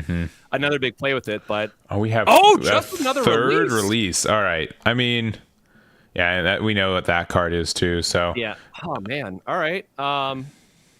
Yeah, triple release, triples in Pachi. That's a way to do it. Yeah, but I mean, we can risky dice to be able to draw a couple more cards potentially, right? But yeah, we just don't have a way to consistently do that, right? Yeah, I was just gonna say, I think you're like blind targeting the gun here because it's hopefully a draw. It's a sub, so unfortunately it dies. Oh my goodness! That is something that allows you to play on the next turn, though. So you get the sub to play. Oh, man, this is why I like to cut that in some of the favor for the other zeros or ones, but I guess that allows you to play the Genthru on the next turn. So you do have to keep it on top. And then on the next turn, you get to go into the Bara, check the top, risky dice if you need to with the Genthru. So you do get quite a bit of draw out of whenever you have a risky dice in general. You do get some extra draw, which is nice. So again, we do have some blocks here on the just 1500s, which is giving us a turn to breathe, hopefully. But we're going to really need to see something from the Blue Bomber side. Either getting a Goranyu would be a really big pickup to get us the extra look at the top of the deck. Or if we hit a second Bara, I mean, that's fine as well. We just basically want more top of deck manipulation abilities to make sure that our Genthru is live and make sure that we can start drawing extra cards with risky dice. Yeah, it's just tough when we've been kind of a little bit of a slow start. The fact that all of our top decks have been hitting these low costs, and you just can't deck build without a couple of 0 costs and a couple of 1 costs, right? And they are needed for the game, right? They are your foundation of setting up. So there's always a chance of missing. God, the double promote. All right, I guess our opponent's hand is just empty then at that point, just hopefully to get just playing out more bodies, getting the promote, trying to line up something for the next turn, but it's still good for 2 damage, right? We get block, and then unless it's like an active trigger, we're just trying to swing out at this point. A color trigger would also be pretty good for us, all things considered. So it's really just going to come down to the sequencing here and what we see out of life. Now we've hit 3 releases so far. Strip of Beach to hand when you only have 1 card in hand is nice. Yeah, that's a pretty insane pickup actually for considering draw cards. So we get the extra Bara or sub to hand here, and then those both just get blocked. Yeah. Yep. So going down to 2 doesn't feel good, but now we have a setup turn. Our opponent has 1 card in hand, and as long as they don't rip like a Toshiro or something, I mean, we can set up a board here pretty easily. Strip of Beach being basically a perfect draw that gives us the energy requirement that we need, plus getting to draw a card to go in the Genthru is pretty great. Patch of Shore, Strip of Beach, whichever the pre-release and main set. I can own an English card that says either or, so I'm going to say either or for the time being.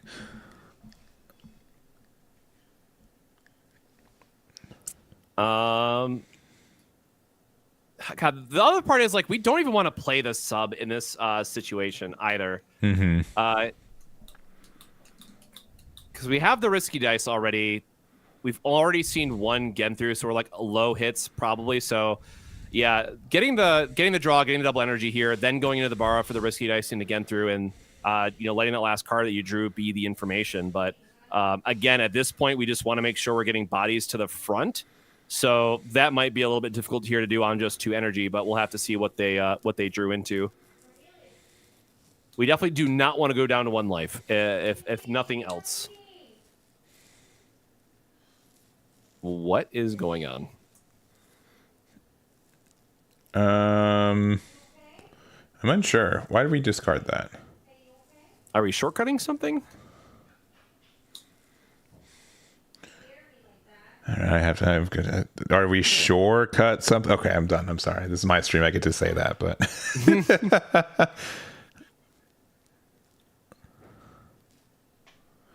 maybe we've got the 0 drop gone and we're just deciding where to put it, in the back or the front.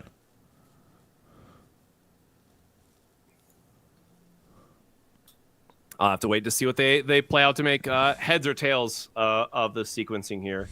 But again, the key part that we're looking for here is even if they don't have that impressive of a front line, it's still something that we need to respect for a damage that we would be taking standpoint.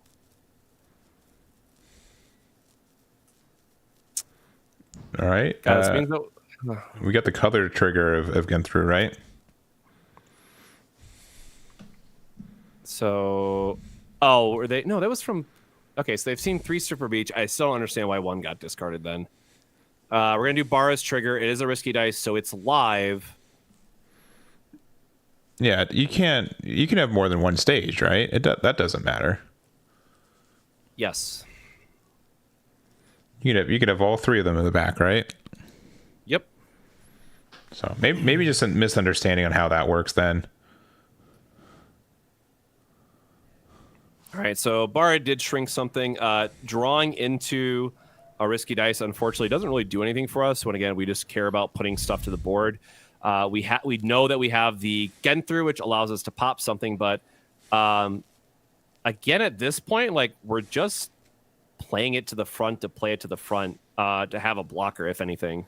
Mm-hmm. Yeah, this was a really important turn for. What got sidelined? I am just beyond confused at this point. Do you wanna just jump and ask them why that second beach is in there? Well, the Toshiro just went to bin for something because like Bara's effect can't. Oh yeah, he played the Genthru. Sorry, I missed it. The screen lagged out. That makes more sense. Yeah.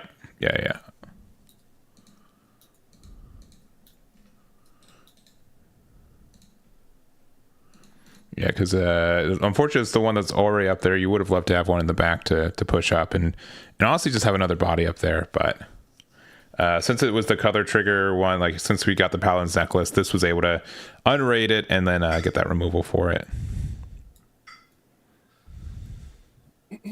But I think they should still have another strip of beach on their in their back line.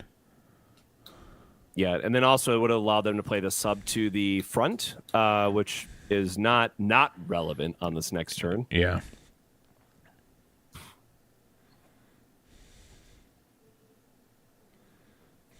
And the thing I will say too, right? Union Arena is a new game. There's still a lot of people who are either new to card games or just coming in new to themselves because they found out that they have a locals that play. So we're still very much in that early kind of discovery and understanding phase. So stuff like this is definitely going to happen from time to time. And again, something that if you see it happen at your locals, definitely make sure that people are aware of the correct rulings and we're all playing properly. Because at the end of the day, we want to make sure that everyone's ready for our first big regional that's going to be happening in Orlando in January with 256 players. Which also, can we talk for a minute how that sold out in like 2 minutes? Yeah, that's insane. I think it was actually like 4, but whatever. Like a lot faster than it had any business selling out as it did. So yeah.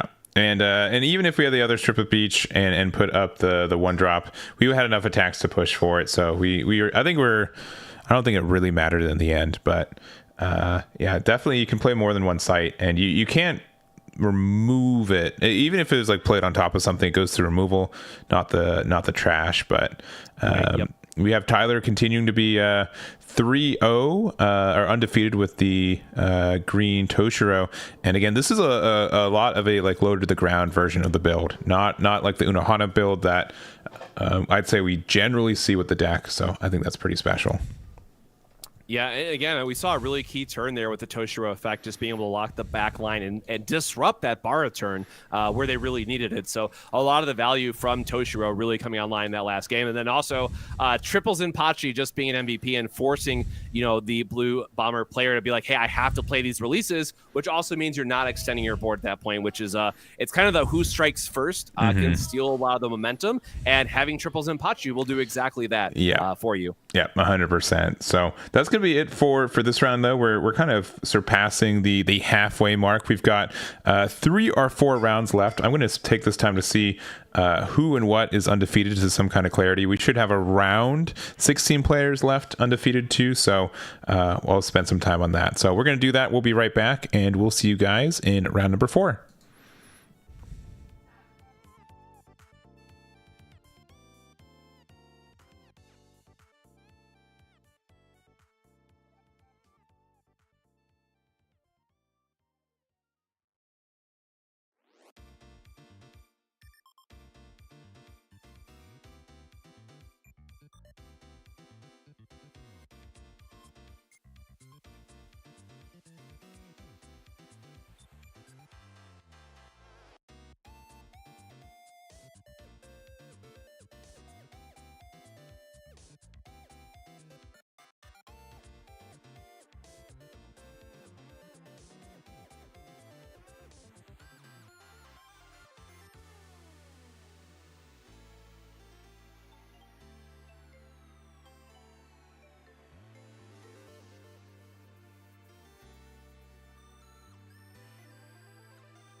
All right, we are back. We've got for you guys round number 4, just a little over halfway for our tournament. We've got 16 left undefeated, and of them, there's the Google pad, but there are 6 Karapika, 5 Yellow Bleach, 2 Purple Hunter Hunter, 2 Renjis, Rushes, and a single Toshio, which we saw last round.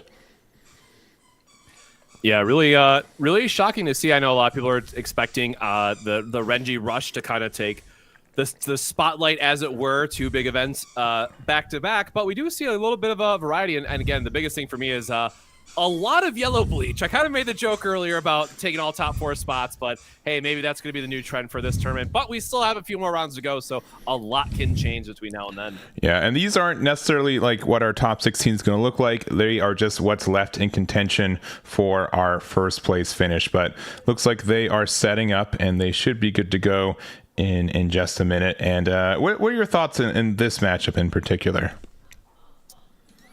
Honestly, it's one that I haven't played a ton, so I'm really curious to see how it goes. The part that I'll give to Yellow Bleach, right, is that it really can prey on a lot of decks that have lower BP thresholds that require a little bit more of a setup. Exactly like Purple Hunter Hunter. You know, it preys very much on those when you got to play things like 2Ks that draw a card, or playing an Illumi that sometimes has to get promoted. There's a lot of prime targets for either Asnot or even just the 2 energy Bambi to clear the way. So it'll be interesting to see how this game can kind of pivot and where Greg can lead himself into finding some more aggressive openers. Yeah. And looks like we're going to get ready to go here. And we're going to start off with Greg. Drawing a card. That's so unfortunate. Well, that never feels great. Nope. And sometimes when you mulligan and see 14 cards, that is just the ultimate bad feels. Mm-hmm. And meanwhile, Long on the other side, able to find 0 cost and then their double bouncer there, passing it back to Greg, who hopefully has seen a 0 cost in the next couple cards that they've seen. Yeah, I will say I've... because you can draw into the things like the extra AP resetters, I have found times where I'm able to come back even if I miss like the first turn. But unfortunately, it looks like we are going to be forcing a discard and pass here if they're not windmills slamming down a 0. So, yeah, you hate to see it in this situation. Let me actually go count. I'm going to pull up his list just to see where we're at. And also, we might have just cursed it with the camera. That does happen. It does. It does. Yeah. But definitely, it's unfortunate. It doesn't happen very often. I'd say like 1 in 10 games, maybe even a little bit less, but not the place where you want that 1 in 10 to happen. You know, if it's going to happen one of the rounds, you know, it's definitely better to not be the last round, but it still hurts pretty bad here. But looking at his lineup, we do see 11 0 cost and 3 of the Maki, which is the double energy bouncer, and then even 4 of the Shizuku, which is the on-play draw card. And that was one I was talking about can really get preyed on by the Yellow Bleach decks of trying to set up the early wall and block and draw a card where they can just tap it down kind of without caring. Mm-hmm. And they do show, oh my god, this is the biggest. Oh, that no. feels so bad. So that is the Yubaha being able to look at the top card and then change, just decide if you want to keep it there. And there's no way I'm going to leave that 0 cost on the top of my opponent's deck. Yeah, that is the ultimate feels bad. That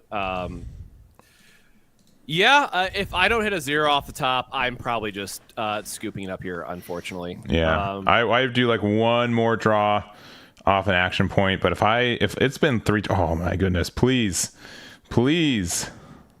There's no way, man. Oh, that's so sad. It has to be. Yeah, you just start pushing up, I guess. Having to discard 2 cards into our sideline, into our removal area. Oh, that's so rough. And there's a 0 cost waiting at that top life too that we're just not hitting quite yet. Yep. Super unfortunate to see. And this is also one of those times where, you might think it's correct to promote up a bunch and get in a bunch of damage here, but at the same time, you don't want to give your opponent the zeros to kind of restabilize. So you want to set up an extremely healthy energy line while being able to set up multiple raids over the following turns just to absolutely ensure your victory. Just like my own experience, I actually have come back a few times where I did just brick the first 2 turns. Our opponent pushed up, and we were able to find the zeros that way and actually come back and win the game a lot of times because they had to sacrifice their energy line to make that push. So I do really like the more reserved play here, kind of only putting one in the back, making sure that we're getting our energy set up. And also setting up that Basby for damage 2 on the next turn is going to be pretty painful. But we have 4 energy in the back, so we are feeling pretty good. All right, and it is an Uvogin, so nothing there. And all right, okay, we've got a 0 cost. Get to add it to hand. Yep. So we at least got a 0 we can play now, and we're gonna see where this takes us. But hopefully we have a what is it even called? Underworld Resident. I had to remember what the card was called for that final trigger to restand some action points. But if we can string those together, plus getting like the Illumi to draw, there's definitely areas where we can come back for this one. But it's gonna take quite a bit of work, and not hitting the not having an Underworld Resident there can feel definitely pretty bad. Yeah.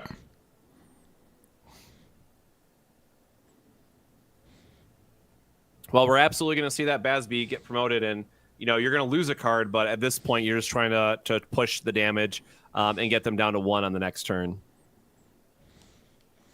Again, I guess you technically could go for lethal if you really wanted to here, because they didn't put the Shizuku to the front, but that is a little bit risky. Now, that much of a downside, all things considered, but I would be pushing, activating Basby, and just swinging for the fences and closing out this game as quick as possible. Yeah, for sure.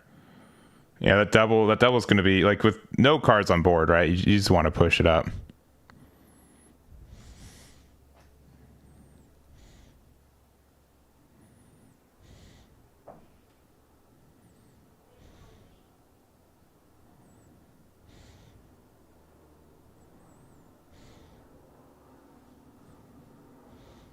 Are we doing a card count?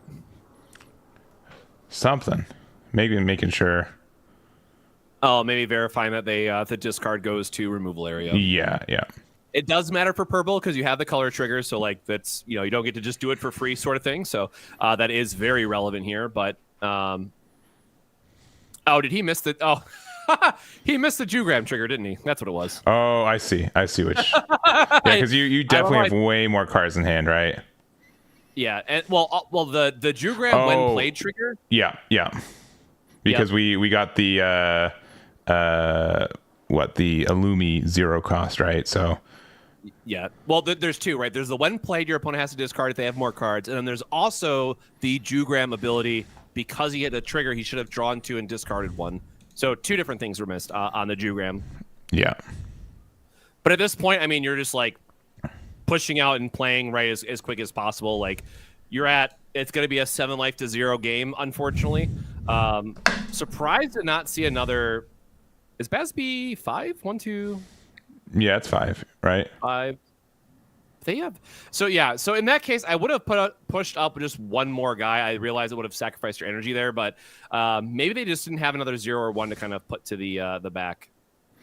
Yeah, we're going to use Basby's effect to get the double, and we're going to attack that in. So you are discarding 1, right?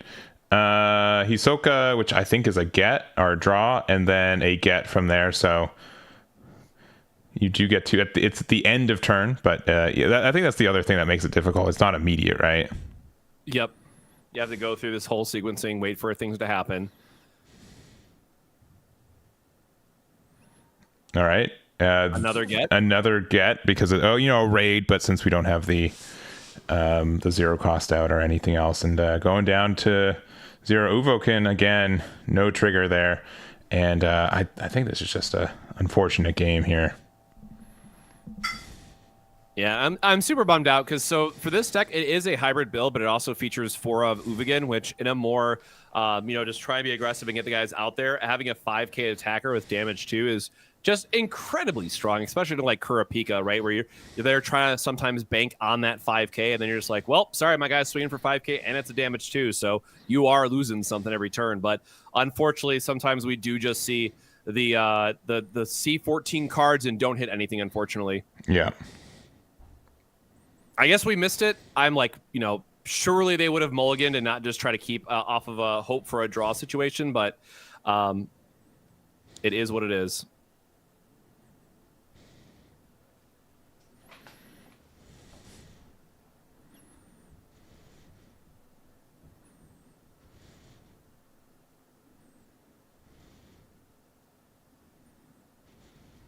Yeah, because even with like double final trigger, you're still going to end up being a body short for where you need to be in, unless it's a final trigger. So unfortunately, like if they had the Underworld Resident to restand their action points, they would have slammed them down at this point just to try to play out and dig deeper. But unfortunately, we're not going to have enough to make it all happen. So yeah, we're gonna raid with the Illumi.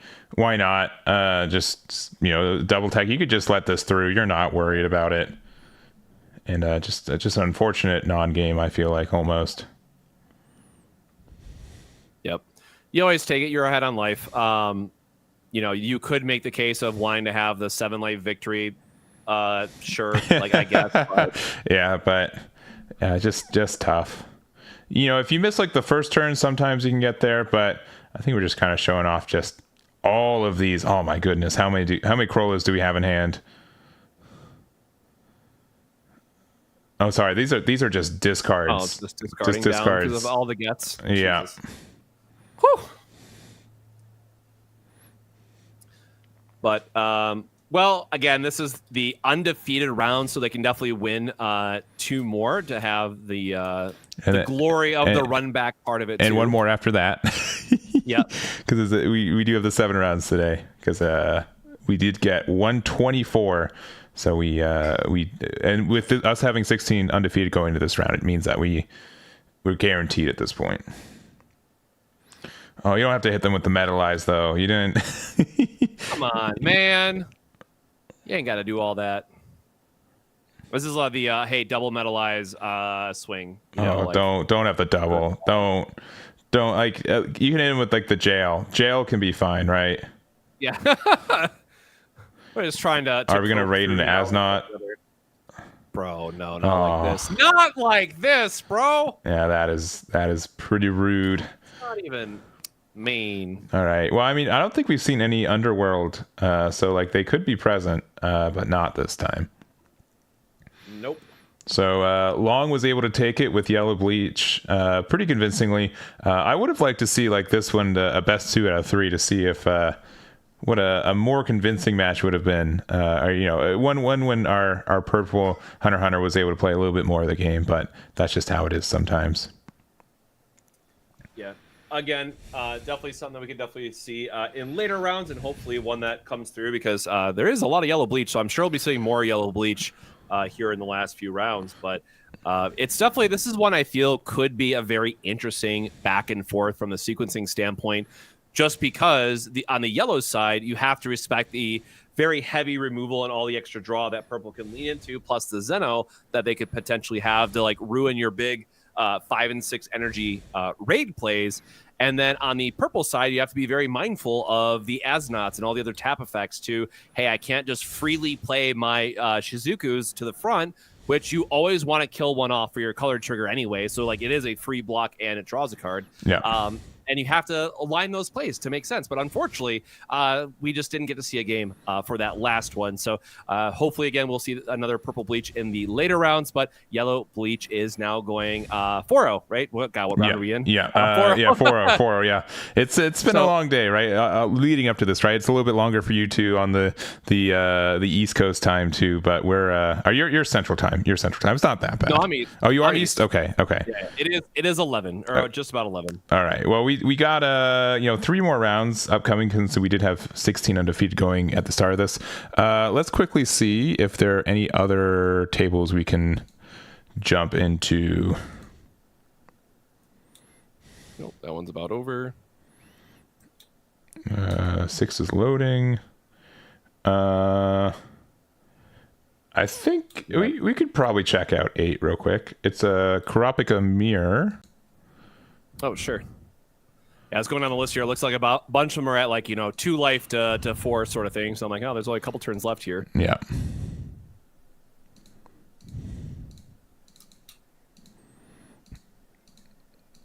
All right. Man, the glare special brought to you by. Yeah. So I do see the rated impact gone, which is something that I've liked a lot more recently.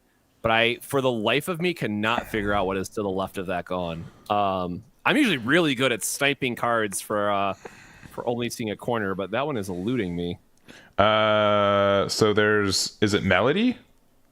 I've been seeing a lot of people put Melody in their build for his last one. No, because Melody isn't foil. I don't think it's foil, or maybe that the glare is just hitting it that hard. I think it is just the glare's hitting it that hard. It might just be the sleeves or potential over sleeves.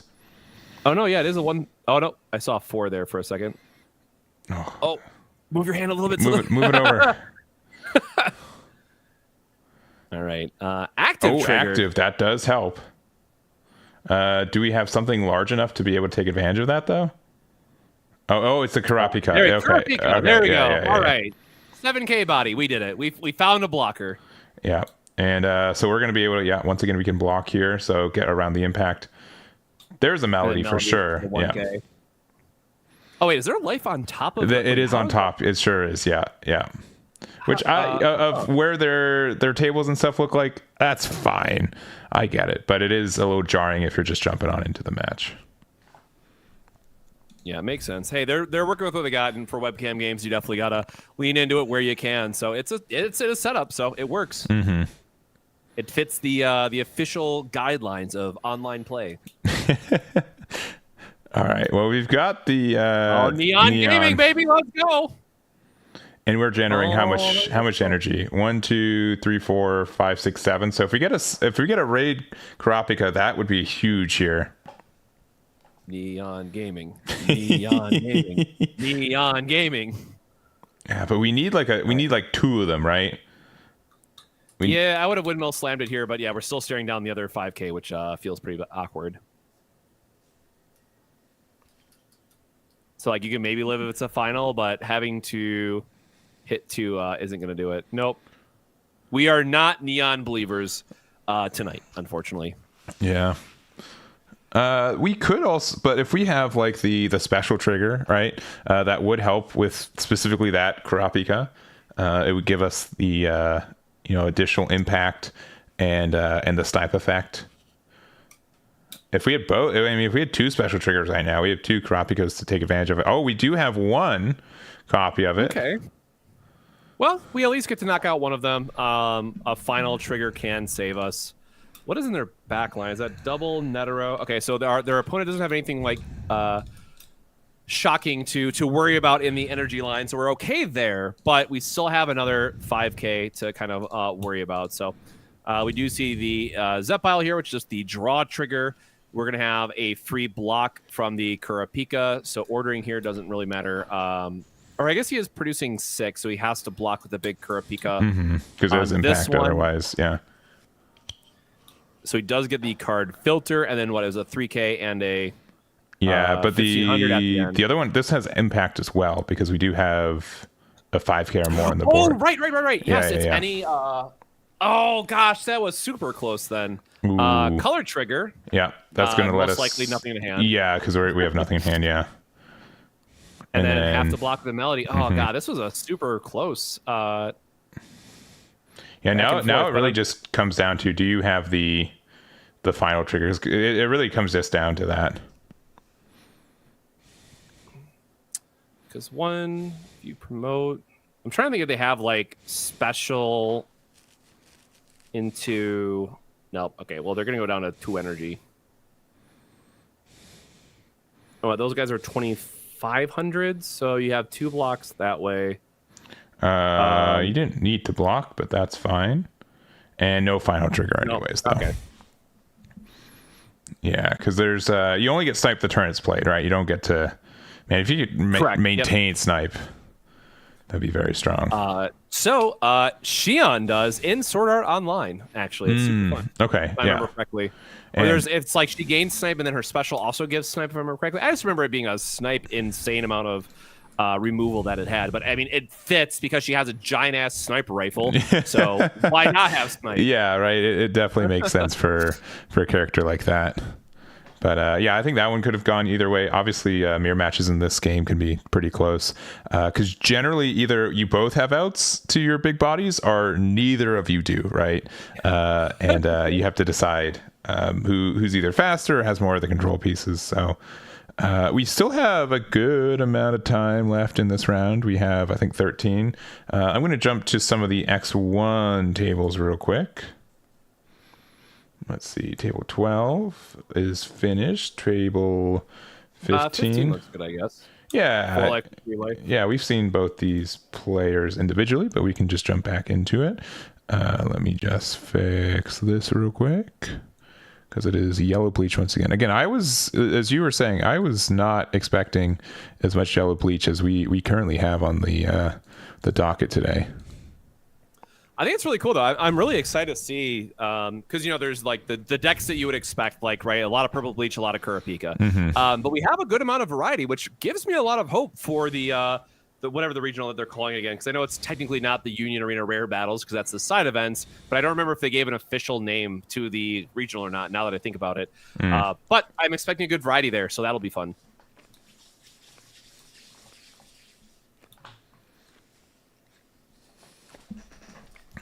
All right, and we've got impact with this 7 cost. We have 6 energy generation, so this color trigger Kurapika will also have impact 1. We have Basby, which will let us draw a card. And we get to look at the top card of our deck, leaving it up there.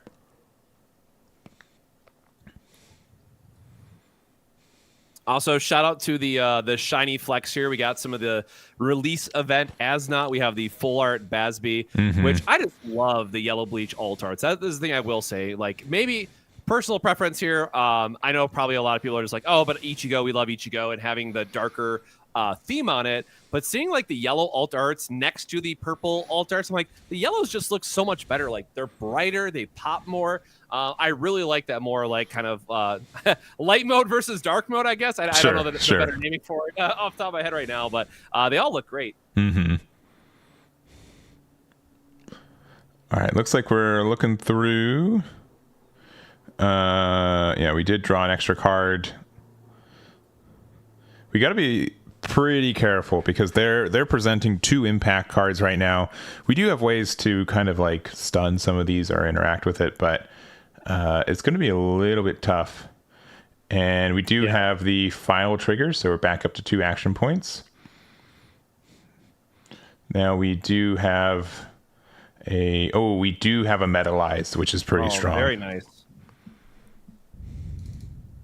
Yep, so get rid of the big Kurapika, which is nice. We have a board of, well, I guess they're technically going to rest. So it's 2 4Ks, and then Aandroidd has the ability that when your opponent has, or excuse me, for each rested card your opponent has, he gets plus 1,000. So he will effectively be a 3,000 when he swings, which means he would just swing with the Kurapika instead here, or block with the Kurapika, because it's only be 3K versus 4K, but we can give up a bash here, and then the Aandroidd is just stuck at home. But something that is still a very good attacker for the next turn. Like, surprisingly easy to get to 4K a lot of times. Yeah, just be a really good defender in some of these weird situations. And obviously we need it as the raid target too. But green Kurapika might be running out of steam just a little bit. Use an action point to get the draw. We are generating 6 energy, so our impact Kurapika is in a good spot, but we need either like a neon or like another raid. And we do have another impact one, which will let us look at the top card of our deck as well. We have Hunter's License to put us back to 2 action points.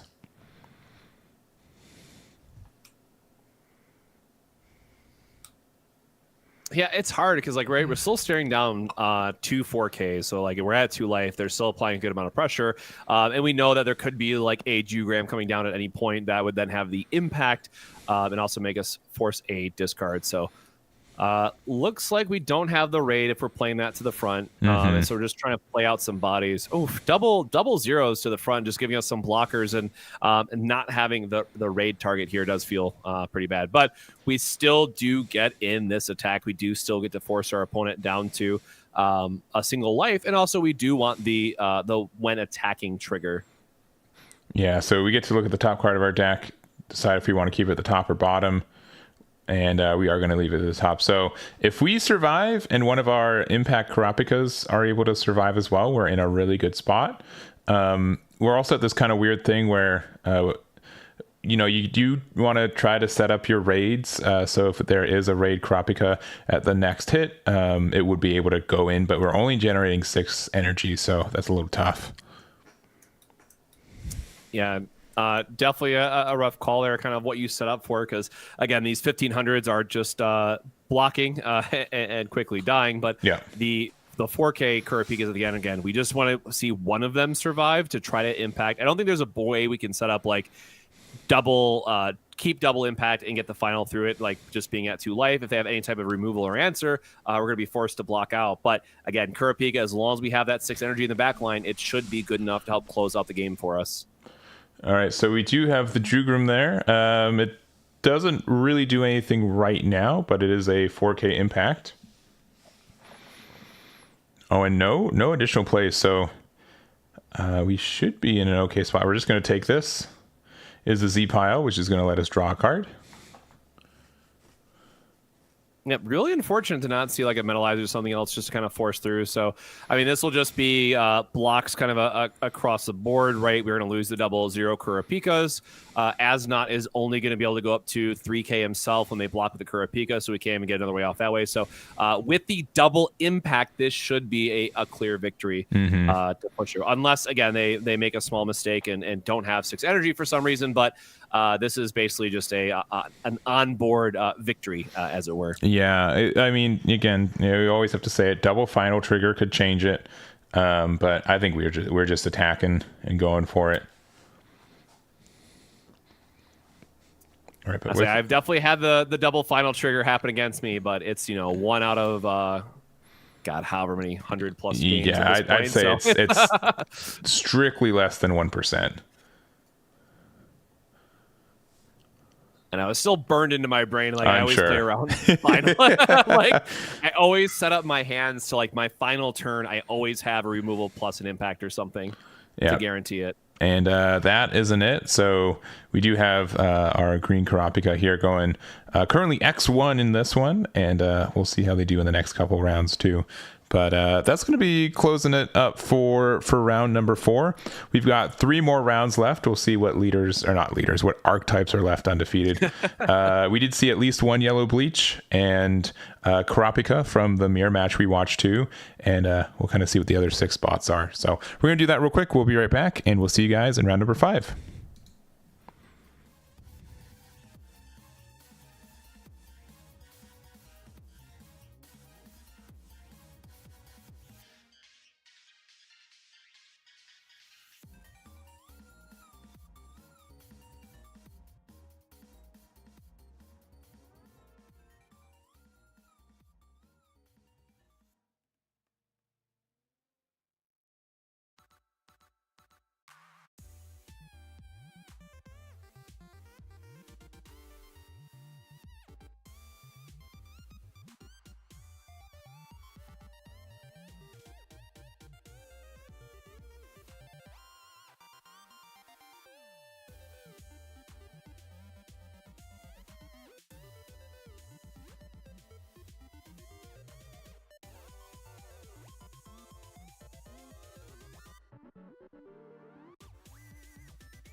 All right, we are back. We've got round number 5. We've got 8 undefeated left, which are 3 copies of Karapika, 2 yellow bleach, 2 purple bleaches, mostly leaning, I think, Renji Rush, if you have to decide, and then the single green Toshiro keeping the dream alive. Toshiro. Yeah, it's just a deck that we haven't seen, really get talked about a lot, other than people like playing it. It's really cool to see it here, getting to the top, or I guess the 8 undefeated that are left. Still a couple more rounds to go, but will be interesting to see what kind of makes that final cut here at the end. Yeah, 100%. And obviously, once again, even though something's undefeated right now, doesn't mean it's going to be guaranteed to be in top 16. I think after this round, they're almost out, but guaranteed. But there's also a lot of hopeful X1s that can continue to win out and get that top 16 as well. But looks like we're setting up. We've got John Mendoza on the left here playing, I'm going to say Renji Rush, one of the creators, if you want to even say the creator of the deck. Took the tournament by storm, last one that we had a couple weeks ago, and still undefeated right now going into round number 5.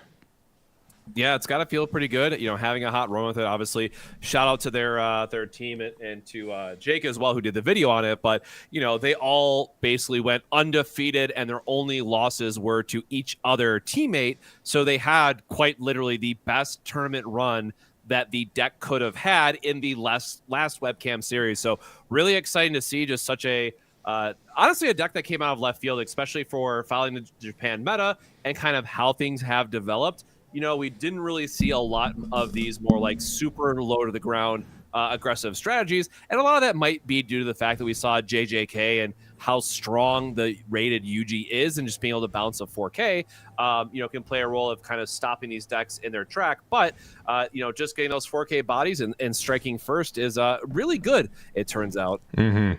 Definitely. And we're just seeing the mulligan real quick. Oh, it looks like they went to shuffle and redraw instead of just taking the next 7 off top. It looks like so. Yeah, I've been guilty of that, right? I'm sure you have once or twice. Yep. Or wait, did they try to do life first? Okay, sorry, I was looking at the other screen. I totally missed what had happened there. But either way, the players are getting started here, so we will just be diving right into the plays. And oh gosh, I'm going to forget their name, but I just know as a draw 1, discard 1 character, as it were. But I believe it's Ryu. Ryu's the name we're looking for. Okay. But yeah, especially in the more aggressive strategies, or just again, consistency is king in best of 1 game. So getting that turn 1 draw a card, discard a card is really important, because then also in purple, you use your sideline as a resource to activate some of your rated cards. So definitely something that we want to always see turn 1 if we can.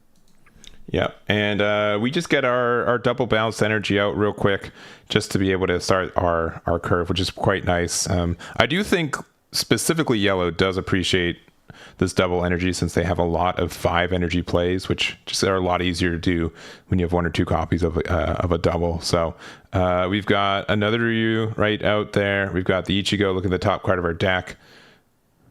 We also got rid of, I think, a Bankai in our hand. Yeah, also notable here, like the biggest thing is the Renji Rush style of decks really want to rely on the turn 2, get the double energy to go online, or the 1-drop bouncer to get another filter and also have a double energy, so that on turn 3 they just go, oops, look at all my 4Ks, because I already have 4 energy established. But we are seeing technically a slower start here from Renji Rush, where we did get the double energy for the yellow bleach player. So all right, double. Let's go. We get 4 energy in the back, making sure that we can play those later high-end rated costed cards that we want to. So we're currently at 3 action points here. I could kind of see pushing a Ryu up. We're still getting a card draw, even though we've been getting so much cycle as is. Interesting.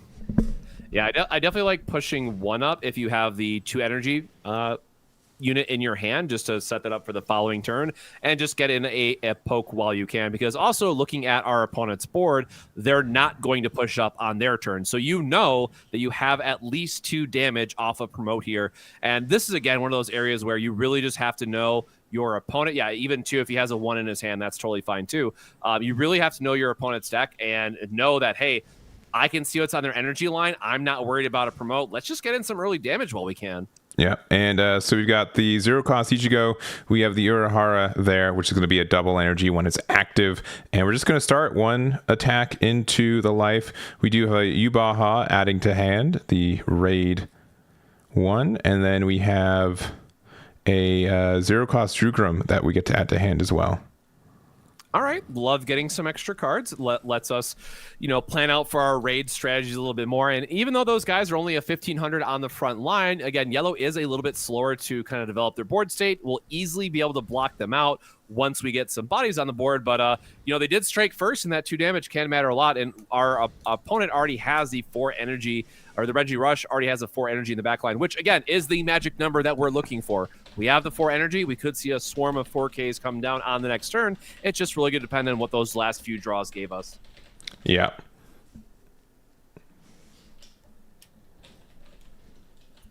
So here's we're in a challenging spot of, we talk a lot about purple versus yellow.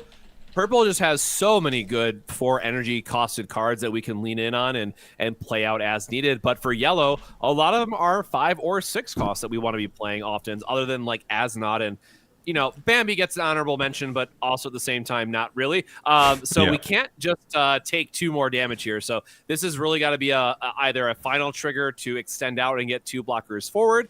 And there's a final trigger. But we really need to see something get promoted up and not just take that free damage off of, 2 units that should not be getting free damage, from this stage in the game going forward.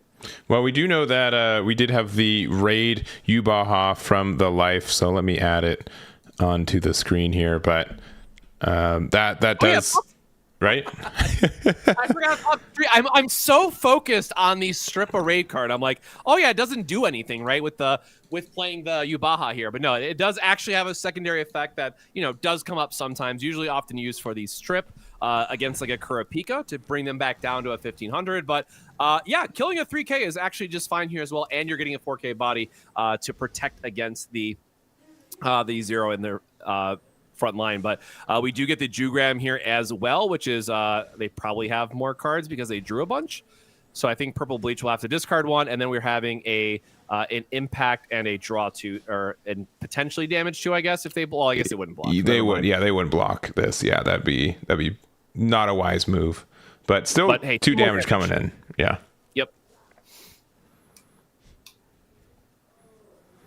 Kind of a sick turn too from the double energy setup. Obviously, the final trigger, doing some work here, extending our action point plays so that we could go into the double raid, and then also having the 4K. So this is really important sequencing to note, right? We talk about the Renji Rush a lot, that it does have to take a turn off to establish those 4Ks. So here instead, we're able to, wow, what a great first trigger. Here we're able to get the 2 4K raids that are going to present a total of 4 damage before our opponent really gets to respond with anything. But they do hit the color trigger here, which is the extra filtering and pretty much everything that you'd want at this point, because now if you promote 1 more, now you're damage positive again. So as we saw in, I think that was like round 3, purple color trigger is just disgusting. It is so discouraging. Sometimes they don't have their trash or their sideline set up, but it's so rare for that to happen. They get so much advantage, and it's really hard to play around it. Yep. So shout out here to, I believe, the first Jugram trigger caught on stream and played appropriately. There might have been one other I'm forgetting, but yeah, this is, resolving correctly, which again, it is the #1 thing missed in probably all of Union Arena to date in Japan. Like still, just because it's such awkward sequencing, if it's like your first attack and then you have to remember 3 attacks later, like, all right, I guess I should remember to do this now. Yeah, I'd be really curious on like a design level, like what would be the reason, like I guess to make sure it doesn't get removed later, but yeah, I am curious the reasoning for it. Yeah, it's definitely something you wish it would just happen, because it makes it happen immediately, as it makes it just a more apparent trigger for players, and very easy to not disrupt the sequencing of like, oh, I passed my turn, wait, I have to do my draw sort of thing. So it would just flow better if it did happen immediately. Yeah. So notably here, we do have the 4 energy. If we have a raid that we're going to lean into, we probably want to fill up the back line and get a raid to kill one of the 4Ks here would still be good while allowing to push some extra damage. Just again, why the Ichigo raid is so absurdly strong, or just purple bleach in general, right? It's getting all the extra removal tools is just truly a night and day difference compared to some of the other decks where like blue hunter, you have to splash a whole other basically type of deck to get, equal removal to a point. And we're just trying to see how many Ryu triggers we can, or just activate on plays we can get in this game. This is like the 4th or 5th time we've resolved it. There it is. I'm like, he's got to have an Ichigo after all this for the milling. Yeah. Oh, hitting a Renji to the graveyard feels pretty bad. Well, you kill the Jugram here, like that's fine. But you're still taking 2 damage, which is exactly where Purple Bleach wants to be. And of course, being very mindful that you're leaving color trigger targets for yourself, assuming you hit them later on. So, very aggressive start here by the Purple Bleach. And again, just showing that Renji is still just good. And when we get Volume 2 Purple Bleach and we get the... Senjumaru, I believe her name is, which just gives you even more removal. It becomes like 16 removal the deck or something like that. I forget the exact count, but it's insane how much removal that raid Purple Bleach gets. Yeah, and while talking about color triggers, we hit Yubaha off of yellow here, so this is going to be able to get the additional just out of an attack and then block the rest. So the Ichigo is going to remain set to resting, and but there's not a lot of bodies on board for Lazarus on the yellow bleach side. Yeah, the color trigger is definitely important here to help us save a life, because every life at this point counts. But we do have the 4 energy in the back. We're at least able to play out some vanillas if we have to. And here's kind of one of the parts where it's like we want to think about what our opponent is trying to do. They've already seen one Ichigo. They don't have a full graveyard.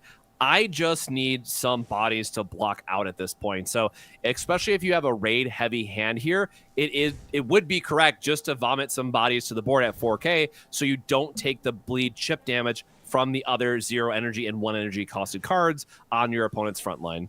Yeah. And we do have the Metal Eyes, which get rid of the raid Ichigo. Pretty clean.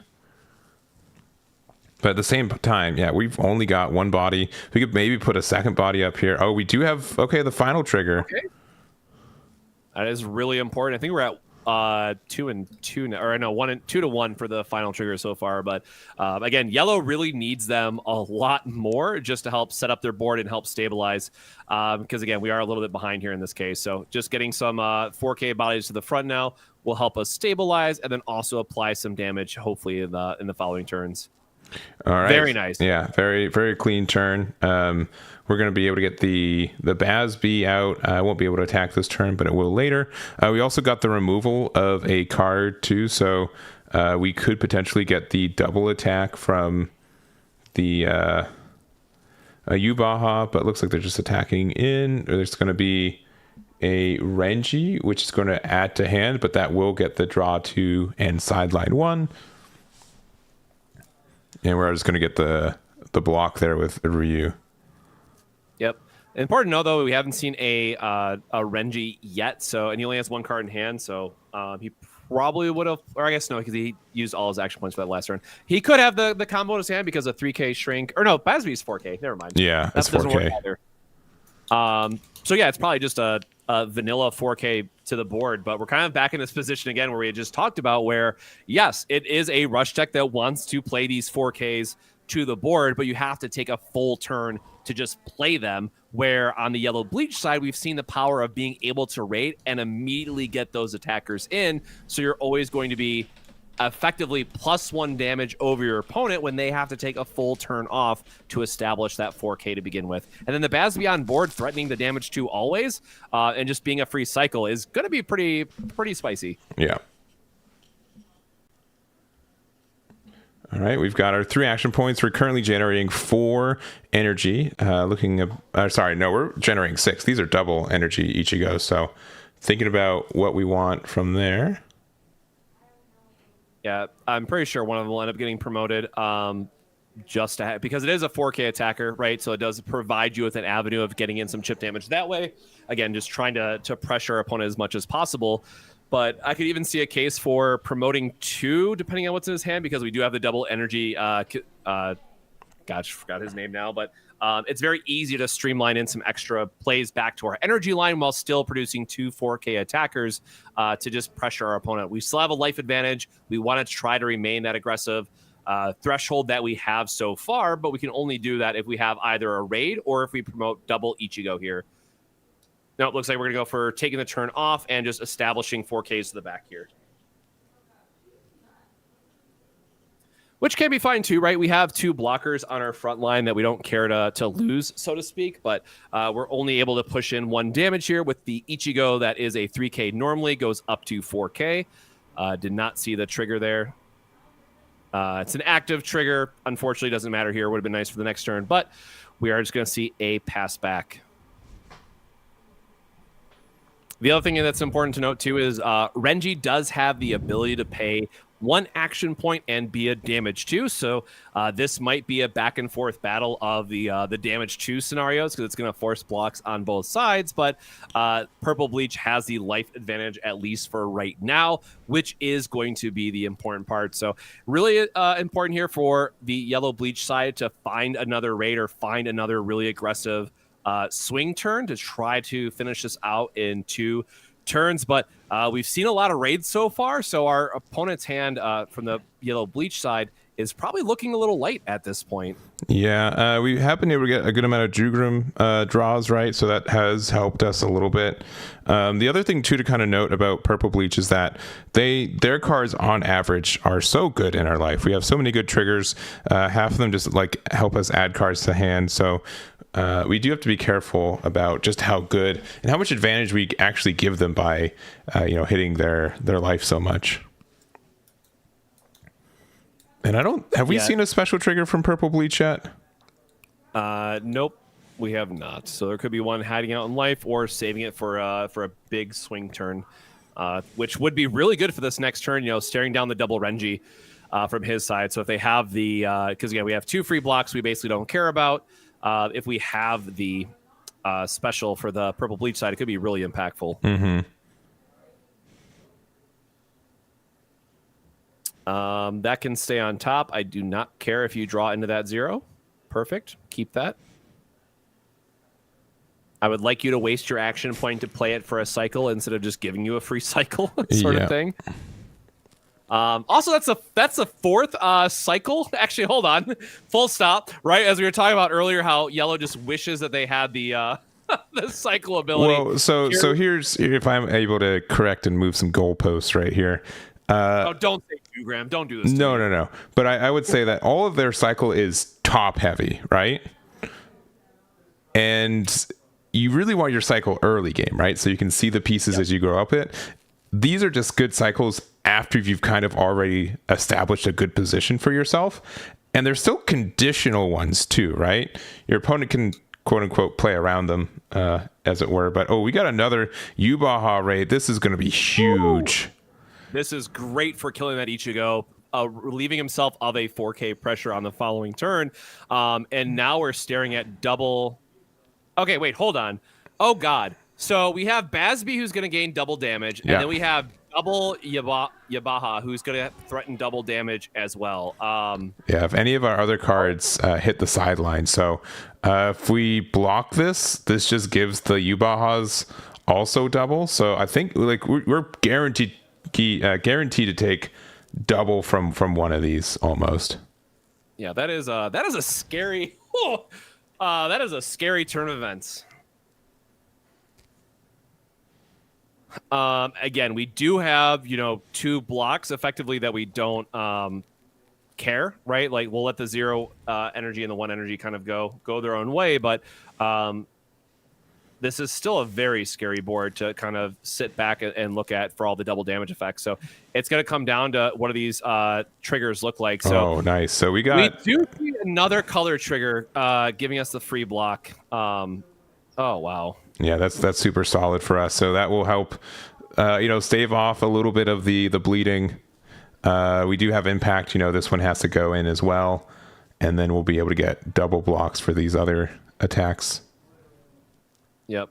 And active, sure. You save one. Yeah, you save one. That's fine. Oh, hi, Puppo. Surprise doggo on stream. Goodbye. Hello, friend. Goodbye, friend.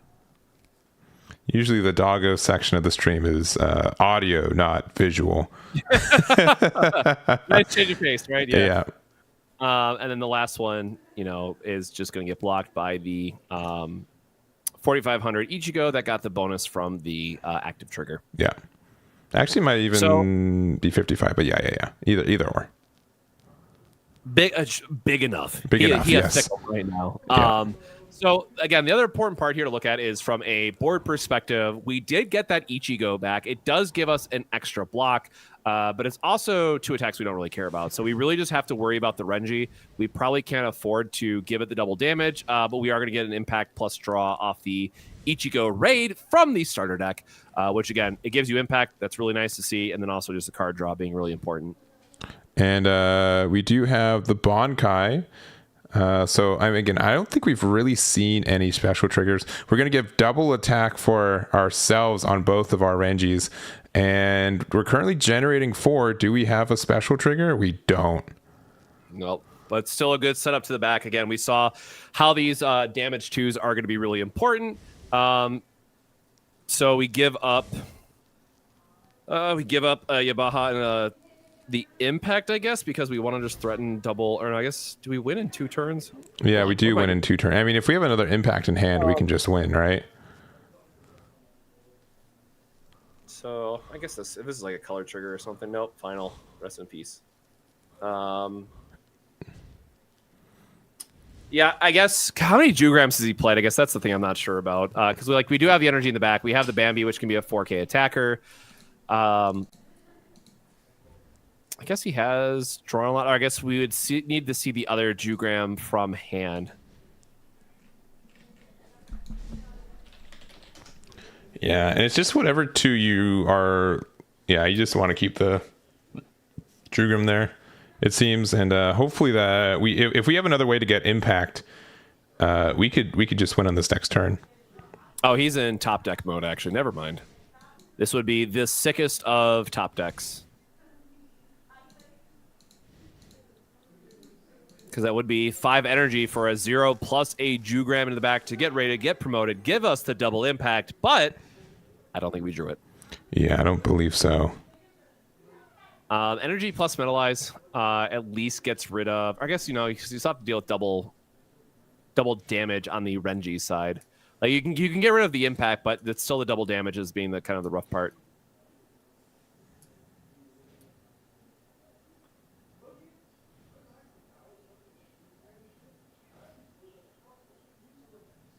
Again, pretty close, all things considered, with all the extra filtering that purple got. I'm really surprised by the performance here of the yellow bleach deck, just being able to find those raids at just the right time and get themselves into this game on a couple turns that were looking pretty scary. But again, the double Renji being able to apply the damage 2 effect, unrated, giving it a huge boost on that side.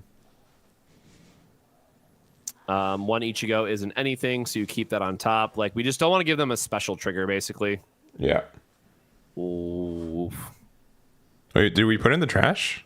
They did put in the trash, which I wonder why they did that. It's a strong card in its own right? But I likely would have kept that one on top.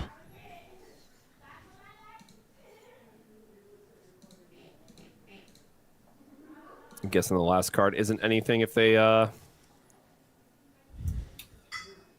guess you would have played it to the front. Like, do they have the other Yubaha? Like, I feel like I would have played that to the front. Maybe you're waiting for a Yubaha raid you're setting up for. If that's like your second to last life, is probably fine. Yeah, I would have likely put it in the back. Unless we have like Metalize. Because we need the energy generation for it. Yeah, I think that's... Oh, it's Basby. Okay. Sure, that's fine. Yeah, so in that case, set yourself up for the raid if you have, like, you block 1 immediately, then try to go into the raid, pop a 3K. Or I guess no, because 3K wouldn't be enough, but it would strip the Ichigo. Mm-hmm. All right, so there goes our block there. We've got an impact and technically a double. Not that it really matters here. You get rid of a Renji. If you also have another starter deck Ichigo, you can win right here with your own double impact. Top one, and it is a... What is Is that Byakuya? It is Byakuya. Oh, is it the 3500 one? Or no, it's a foil box topper, right? Is that what that is? Yeah. Oh, but we're choosing not to use it so they don't get the draw from Jugurim, I'm guessing? Wait, no, is that not the get? Hold on. Which yeah, I swear it's the get one, right? I could be crazy.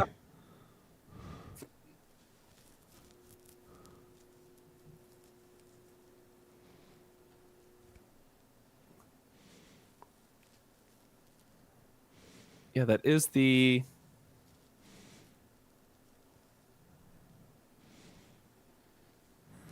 Well, think about drawing or not. I mean, if we have like double... Yeah, okay, so we're not doing that. We're going to get the impact to our Ichigo, draw one.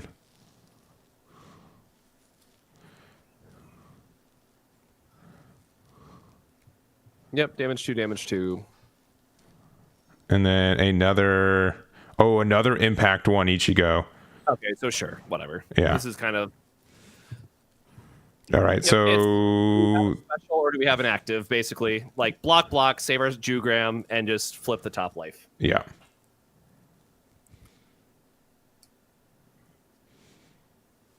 What's it going to be? Brrr. Which one do you pick first? Is it the top or is it the one underneath it? What do we have? It is a... okay, is final trigger? Final? Yes, no. Final trigger? Oh, not the lag on the... And it is not, as far as I know. Yeah, okay. There was some lag, but I think... Oh, that would have been hilarious, too, if it was the other way. I totally forgot about color just being able to rest something as well. So there's actually a number of outs in that scenario out of life, now that I think about it. Funny enough. Active triggers, color triggers, special triggers, final at the end. No way he had it in the bag. Just had the chance and then went for it. Yeah, also, like, raid. Wow, there's actually a crap ton of outs on that one. Because, right, Jugram would strip the Ichigo to prevent impact as well. So, yeah. Yeah, a lot of different ways that last turn could have played out. Very close game. Again, there was a couple turns that I was definitely nervous to see which way it was going to go, but Renji Rush able to close that one out, getting the pressure from the double damage. And again, hey, starter deck Ichigo being a MVP, and also just gets better with Volume 2 and I think it's called Stage 0 or Stage 8 archetype that we have. So definitely make sure if you haven't picked up your copies of the Bleach starter decks, go buy them before they're out of print. Yeah. I guess they're technically already out of print, but still available at least at like big box stores and stuff. Yeah, 100%. And we've got 8 minutes left. Let me see these other couple tables real quick. A lot of these games are finishing up, actually. Yeah, most are. Really quickly. A lot of them are empty already. Table 9 has Blue Bomber, which I think Blue Bomber's simply winning right now.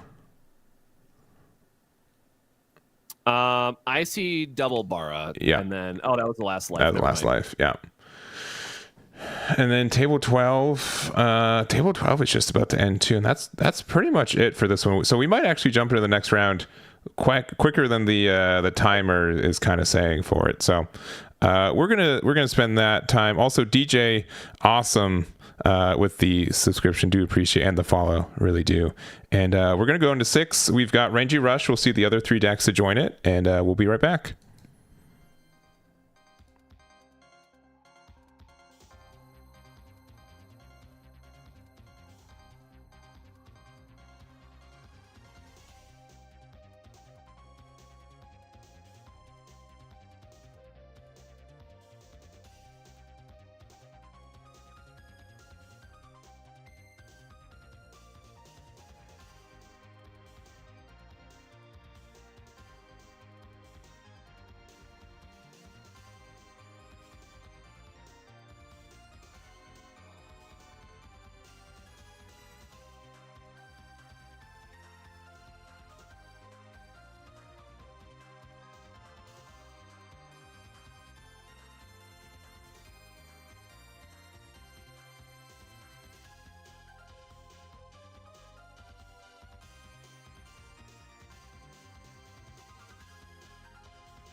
All right, we are back. We've got round 6, and we've got 4 decks remaining. We've got table 2, a Renji Rush mirror match, and then on table 1 here, we've got Tyler on the green Bleach with Toshiro, and then we have a green mirror match with the green Hunter x Hunter on the other side with Jeremy. Yeah, so this is going to be a battle of rushing down versus seeing if we can find the Kurapika as stabilized. But as we've seen in some of the earlier rounds, Toshiro's ability to lock something down, and especially locking down the back line, can be a huge play against Kurapika, just giving that disruption because they take longer to set up. Also, the other side of it is if we see a lot of the special triggers from the Kurapika side, because thanks to that new 2 energy Kurapika that we have that wasn't that often in the Japan meta because it was from my side event, long story short, but the early Kurapika plus the special card is so strong against the green Bleach deck because also, as we've seen in earlier rounds, a little bit of disruption can go a long way. So really curious to see how this one is going to play out. Yeah, 100%. We'll see just how it does, and they're setting up their life right now. Both have I'll say their own unique constraints. we got the webcam table foot there, and then the I do kind of like the 7 on top kind of mentality, right? It really just shows what's left.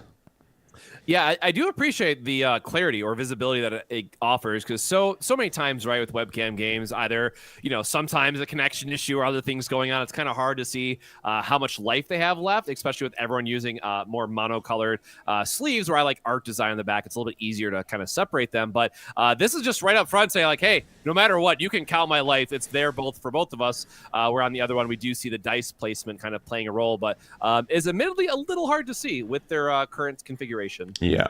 And we got some a Toshiro and our 0 cost step there. And we're passing it to Kurapika. We've got our double 1 cost so far. Sorry, 0 cost. And then do we have we just only have Kurapika's, it seems. Well, it is all Oops Kurapika the deck, so it lines up pretty well. Yeah. And giving you a nice variety of kind of raid targets. Ooh, a double push-up. Okay, so one of them does has step, right? So we do get the opportunity to bring it back during the following turn, but I'm assuming that this is just, we have the 0 and the 1 and just taking the early damage. Because again, we do not want the Kurapika deck to set up. We want to lean on our later game Toshiros to just help push those last points of damage. So getting the extra 0s and 1s here is really important here for the early damage and not having to sacrifice our back line too much. Yep, so then the Melody and an active trigger, which isn't going to do too much right now. And we'll probably see the 2 energy Kurapika go up. And again, what's really nice is that step energy can go right back to the energy line the next turn, giving us that 3 energy, which is an important number for the green Bleach deck. All right, and one big constraint from Kurapika is that, like, how in some decks it's nice to see your double energies. You are required to see your double energies, right? It is very impactful. Are we playing Neon on the front here? Okay, yeah, we're removing that one. Yeah, because we needed a double energy up there just for it. But now we have 6 energy. We get to look top 4 and hopefully find something that we can play out. You can't raid though, which is really tough. Honestly, even hitting a Hisoka would be nice just for the extra. I guess I have to pull up their list again. I'm not sure if they're playing the Hisoka or not. But getting Hisoka would be nice. Getting actually even another Bashiro for the step would be really important too. So unfortunately, it looks like we are just going to be putting it to hand. So, a rough turn just not having a body there. and just offering up free damage on the green bleach side. Oh, this is really rough because we have the step and because we probably have another 0 or 1. Call me risky, but I just like promoting kind of across the board here and punishing our opponent for not having something to put to the front line. So, and they're going to do exactly that and just get a 4 damage turn because, again, we do have the step target. So on our next turn, we still have energy that can get supported. Oh, my God. Okay, they just... Oh, the trip! Oh, my goodness. All right. So they just had the all low rush deck, setup. They all just had the 0s and 1s, which, to be fair, sometimes you just have all the 0s and 1s and you take the more aggressive line. Yeah. And oh my gosh, we're down to 2 life already. 1 life already. This is really dire for our Karapika. I think the game's over. I don't want to like call it, but like, what do you do from this spot? I really don't know what our answer can be now that we're just so quickly down to 1. Yeah, and this is again ignoring the we saw the feast and famine side of this, right? We've seen the oops, I have no 0s and 1s to the I've only seen 0s and 1s in this case. And getting the pressure that it provides there. So I don't think there's a reasonable line here, unfortunately. And just some clarification on Neon's effect. It is actually 2 different parts of the card. You do get to reveal. It's just you do not get the play card from it.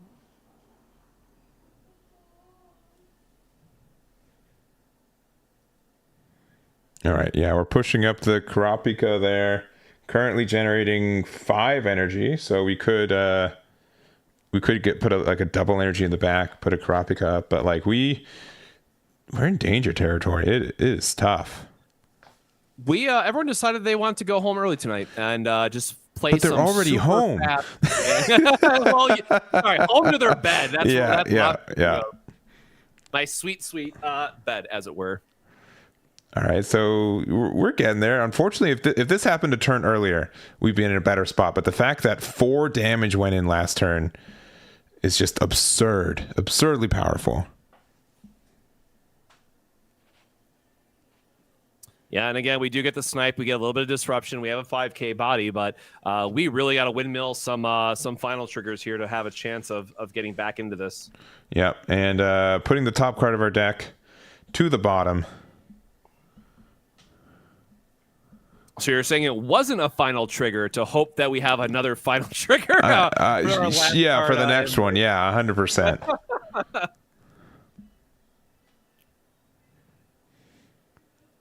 And yeah, these, again, only 0 cost here. But that's apparently all you need. All right, we're attacking with our snipe here. With impact. God, it would just feel the worst if there was a special. Don't even like I gotta say allow that to approach here, bro. There's no way that you have or no, is that the active or the color trigger? No, that's the color trigger, right? But nothing to play on hand. No, yeah, there's an 8th 0 cost. Yeah, goodness.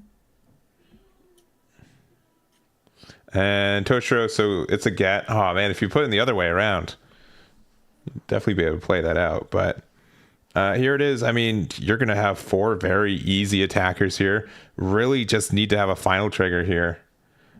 And we'll see what happens. Yep, pushing one up. Do you even need to do anything else, really?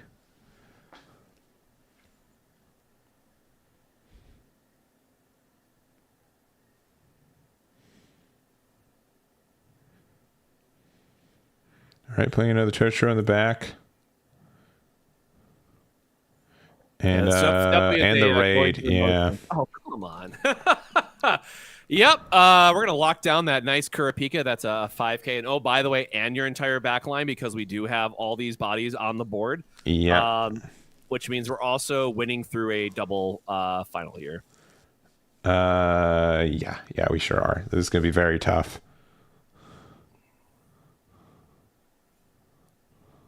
And it's Leorio.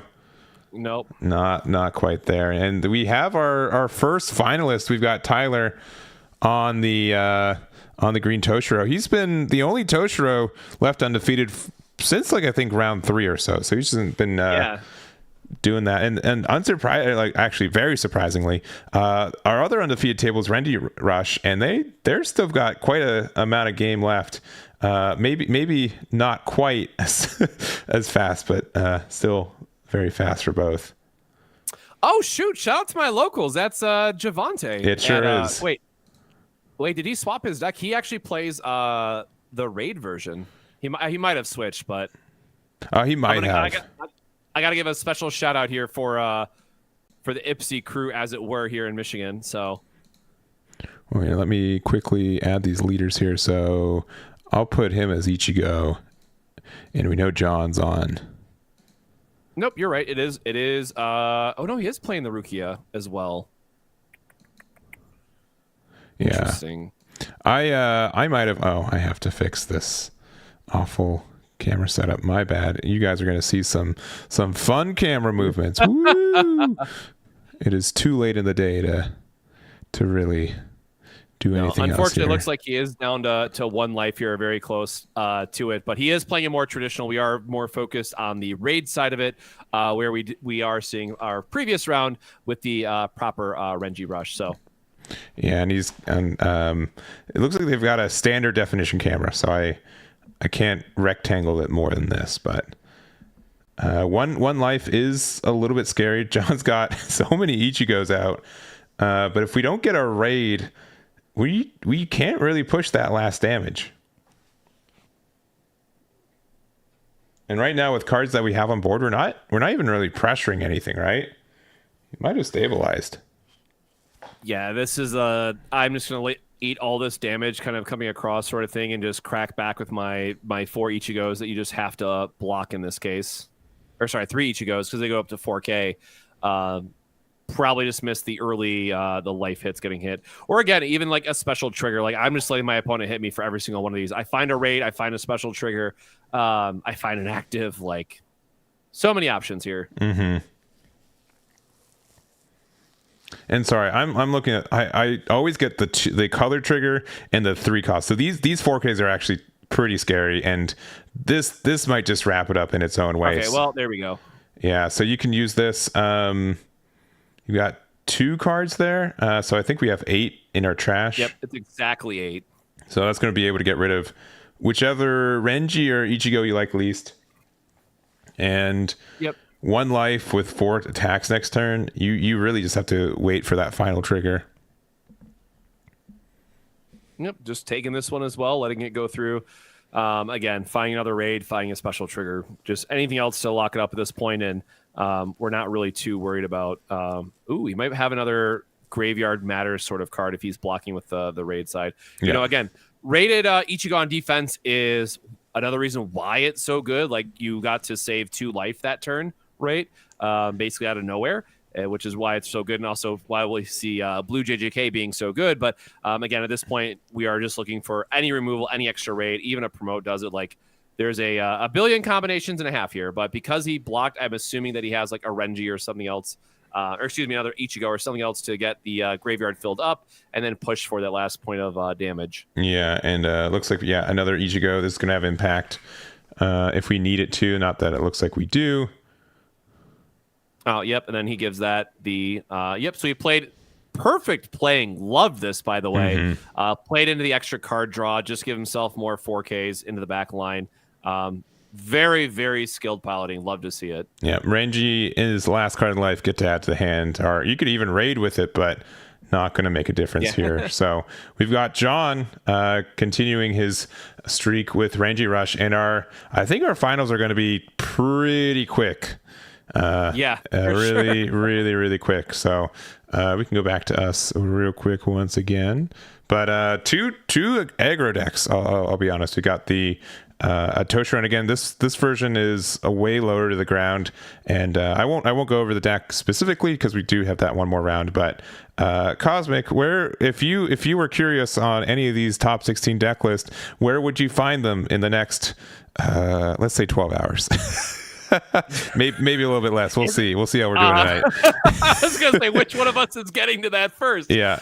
So definitely check out Eggman events for Union Arena and more. Of course, he's done a great job at making sure that all the events for Bandai games get covered. And then I will also be doing a video at some point. Probably I'm waking up early tomorrow to try to record it with everything else going on. But of course, I'll also be doing a video on my own channel, Cosmic Plays on YouTube, breaking down the list and kind of waiting to see if there's any kind of other big surprises or, last kind of meta shifts before we get ready for JJK in just 2 weeks. Yeah. And I think we're both behind. Like JJK's release is sneaking up on us, right?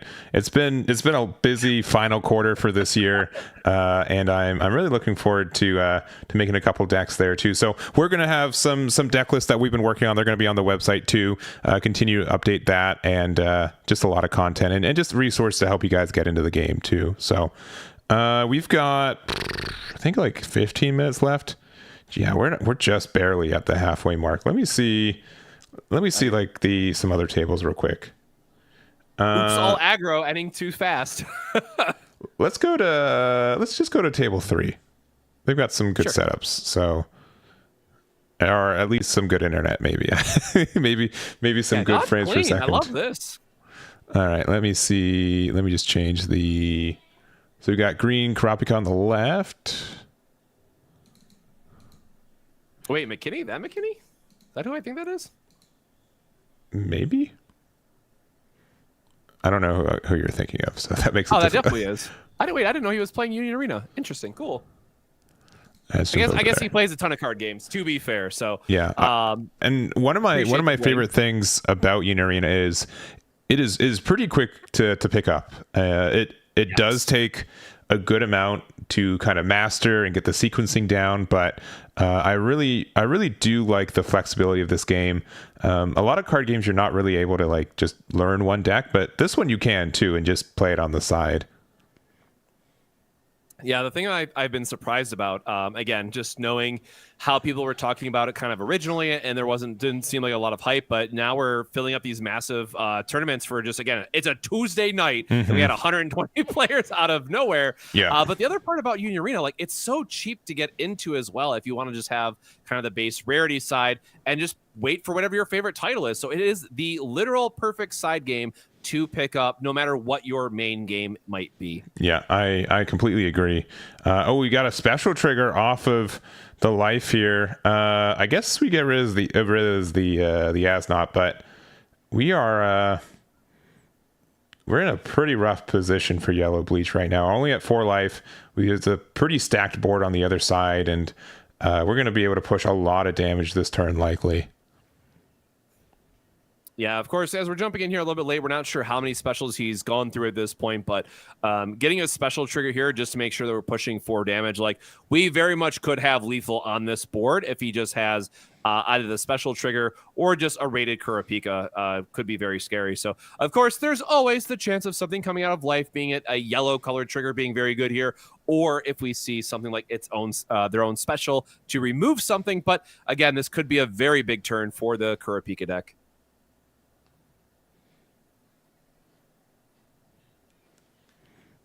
All right. Well, we've got. We might be sucking all the bandwidth out of the room because suddenly the camera. I was just praising the setup, and now Eggman can't be happy. He can't have good things. All right. Well, this is the attacking with attacking with the 5-cost Kurapika with impact. Is that that's an active trigger, so this is a now 45k? Yes. I believe so. Oh, that was a Bash Road placed to the front. Okay. Like, what on earth is that last card that was played? So, unfortunately, didn't have a raid, didn't have any type of, extra card to kind of play here, it seems like. But we do get to push down to 2 life. And again, unless it's like a special or something, get Ed hand is pretty nice. We do get to promote that Bazby, but no, actually there is a double energy. I keep forgetting that the no, is the 6 energy. So. I don't know what it is with yellow specifically, but the little plus sign is especially hard for me to see with the no. So we do have the Basby. I guess the 1500 in the front really isn't applying pressure here, but we do get a free kind of cycle off the double damage with Basby. We really need to find a raid or something else here to apply a 4K pressure, right? Like the Bash is only a 3K. The smaller Kurapika, that's the tournament promo one, which is a 3K, gets impact if they have a 5K on board. So we do have a couple blocks that we could make here. Oh, God, I was just going to say, is the Yaba is 35, I think? I believe it's 35. Let me see. I'll bring it up real quick. No, it's 3K. Shoot. Never mind. Yeah, 35 would be nice. Oh, we're playing another one. So currently generating 5 energy again. Z-Pile can likely just stay at the top there. Yep. Or no, we're at 6 because the we have the. Oh, it's a double energy too. Oh my goodness, You're right. So that does give us a rate. I guess a 3K. No, I guess. So the rated Yaba could at least, pop a 3K, which would be nice as well. Okay, looks like we just don't have it. We're going to get the cycle, force a damage 2, which is just going to be a block. They just get rid of the Bash in this case, probably, because you want to keep the 3K Kurapika and the off chance you get like double impact setup would be important. So that's just a free kind of whatever on that one. And then the other Kurapika is just a good 4K attacker. So I think you're still fine. Like you have to block the double damage. Of course, you have a free blocker from the Bash that you don't really care about. You have your energy requirements. We see the double Netero. They're actually producing 8 energy in their backline. Yeah. So promoting anything from their backline and then still doing like a 0 Kurapika into a raid Kurapika is still fine. So you 100% do not care about this Bash throw that's about to jump in front of the bus for you. Mm-hmm. So it looks like just some confirmation of back and forth for effects. Again, one of the challenges, right, that we have with playing webcam, other than, of course, the setups from time to time that challenge us, is that you just have to make sure you're going back and forth, ask what BPs are, double check effects, check TCG player or whatever is your quickest source for pulling up the card, right? All that besides, if Eggman events is on, server maintenance. Sorry. Yeah. Get that in there while we can. For all your deck building needs, go to Eggman events. Yeah. Let's see. What other check mark item have I not mentioned yet? Jeez. Oh, man. Actually, the Union Arena community Discord and Facebook. I should give plugs to those as well. For those that are maybe not clued in, we do have a North American-focused Discord group as well as the Facebook group. So definitely more ways to connect with the Union Arena community. And then hopefully we do see it expand into other regions as well. But at least for the English version of what's being available, we definitely have those 2 channels. So make sure to check those out as well. All right. Playing out another, I think... We're drawing a card. Is it? It's Z-Pile. It's Z-Pile. Okay, yeah, because we knew that was on top. The internet was not this bad. I don't want to claim it's my fault, but maybe it is. All right, is it chugging along for you as well? No, it is potato. Well, what is lower than potato in this case? Like, it is straight 140. I cannot see anything anymore. Yeah, my apologies, but it looks like we're going to be playing the special trigger. I'm going to put it on. Oh, there we go. So. Perfect. Yeah, the double impact. Yeah, that should be enough. So, giving the double impact here should be enough to finish it, unless there's any special cards in there. Yeah, get the card draw, and then we're deciding the top one. Yeah, nothing, and then unless this is a final trigger, we just have regular 5K impact from our 7-cost Kurapika. Actually, no, this is just another impact from. Is it 6 energy? Oh, is it a final? It is the final. All right. I mean, the Kurapika player is still looking quite fine in this setup. Other than, of course, the visual. Webcam wise, visual quality a little bit questionable. Yeah, I'm sorry. Yeah, we're not seeing nothing here. It's a snowstorm. This was crystal clear. It looks so. I had to say something. I don't even blame these guys. I don't even think it's their fault. Maybe just Discord's having a rough night.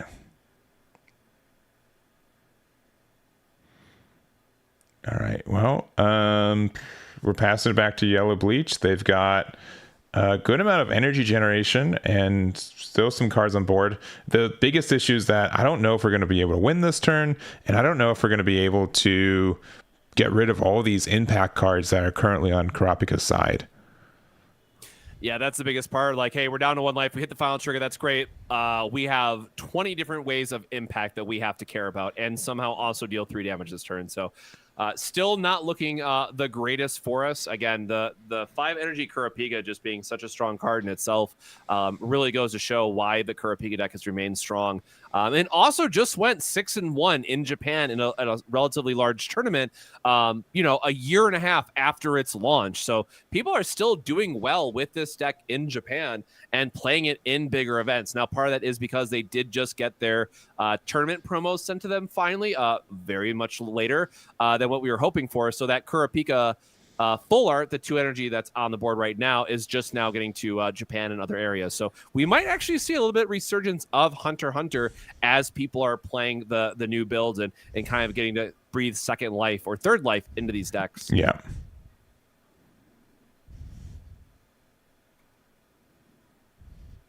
All right. I don't want to say anything.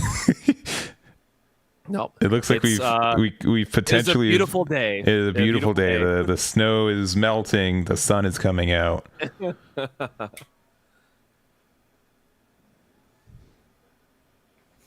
All right, so we see just a 1500, chip block here. Also, random note, don't attack sequencing definitely matters here, right? Like, we don't want our opponent to just get an active trigger for free. So I guess in this board state specifically, Jugram was just going to be the last point for impact kind of either way. So it doesn't matter too much, but attack sequencing is a non-zero amount of mattering even in this turn. Yeah. And we're just passing it back. All right, 2 life to 1. None of our impact cards got removed, though one of them needs a another special trigger to really do anything. Yep. So getting the Jugram trigger here at the end. That is the second trigger that was caught for his effect. If I've learned one thing from this stream today, right? One thing is it's just how Jugram works. Okay, if we're overplaying it, I'm going to assume that we just have the Kurapika 7. Yep. Yeah. Okay. Double impact. We're good. And that 2/7 costs on the board is just it's our first 7 cost, but that 7 cost is just too large, too big on that board. Can't handle it. Bandwidth is too much for it. So we do get the snipe. We do get to get rid of the Jugram as well. Still pressure the life, and unfortunately, it is not the second final trigger out of life. So that match will be going to Green Kurapika, giving us Impact the Deck. Going, I guess that was X1 then, right? So yep. that will be kind of the top showcasing here for Kurapika. Yeah, and so X1 right now going into our final round. So good chance of getting in that top 16, and they just gotta get one more pass. So we're really closing it in. I do appreciate you guys hanging out. I do know it's a late Tuesday night, but I wanna just say I do appreciate everyone showing. Just people showing up in general was outstanding, and I'm really happy with this community right now. And just this game, it's super fun, and it's been really really easy to make content for. Because of that, because it's fun. Like it's a tough game at times, but because people are so into it, I think is the thing I'm trying to say on that one. Yeah, and again, just looking over the list, I'm quite, and I didn't see the full breakdown. I just saw like the top cuts from the past tournament, but I'm just, again, really surprised at how much people are, just playing what their favorite deck is. There's actually a really good spread of just the various decks that we have. So what I'm really excited for to see, kind of, looking forward to JJK, I'm sure that's going to be another big spike in the player base, but just having more of these decks come out, like the Mojito deck is actually super fun from JJK. It plays out of your graveyard. So if you're, or sideline, excuse me, if you're somebody who really likes more dredge style from Magic and kind of that, cycling things from field to graveyard back and forth, kind of reanimating, right? Like Mojito does. It's a super fun deck to play. So we really get to see not only, more variety of play styles, but something that's really true to the flavor of what those characters want to be doing. And for me, that's the part that I always go back to with Union Arena, is that they've done a really good job for the most part in nailing the flavor of bringing these characters to life, which is always so cool to see. Yeah, I think so, and we've got more archetypes in the future, but I'm super into the Code Geass ones. There's a lot of cool mechanics in that one, which comes out right after JJK, so it's going to be December. Good end of year present for me, and yeah, they've really knocked it out of the park from that side. So. Looking forward to the future of it. We've got one more round tonight, so we're going to get ready for that one. It's going to be Toshiro versus Renji, and we'll see who comes out on top. So give us a minute to set up, and we've got our seventh and final round here. So we'll be right back.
right, we've got the final round, and again, shout outs to y'all for being here. Players, judges, co-commentators, players again.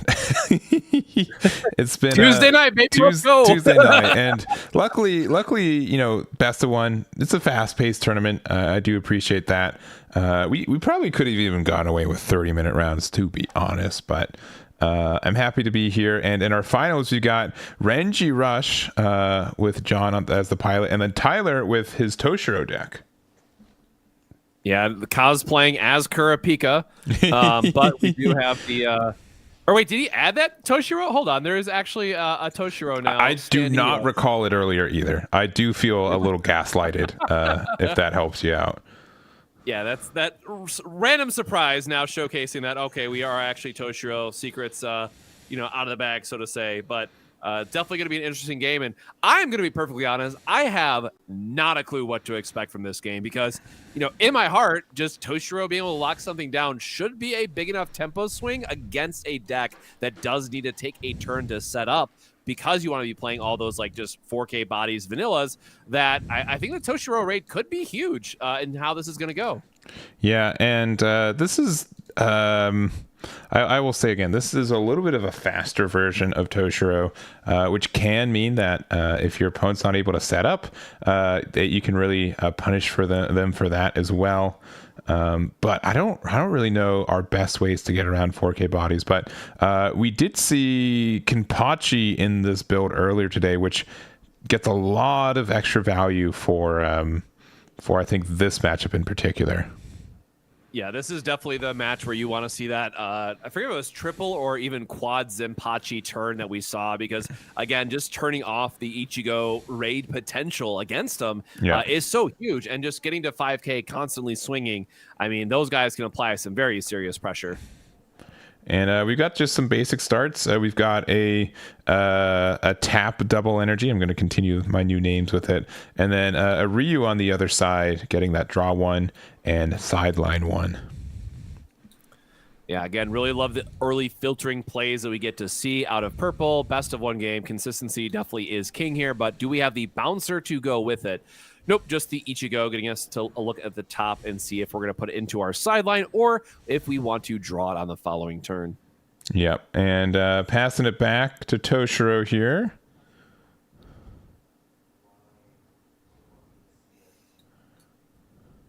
So interesting with the early promote. So I'm going to guess that this is another very low energy hand, or low energy required hand, I guess I would say, just in terms of being able to put out the body. So getting the extra damage, getting some energy back on board, and getting the early chip.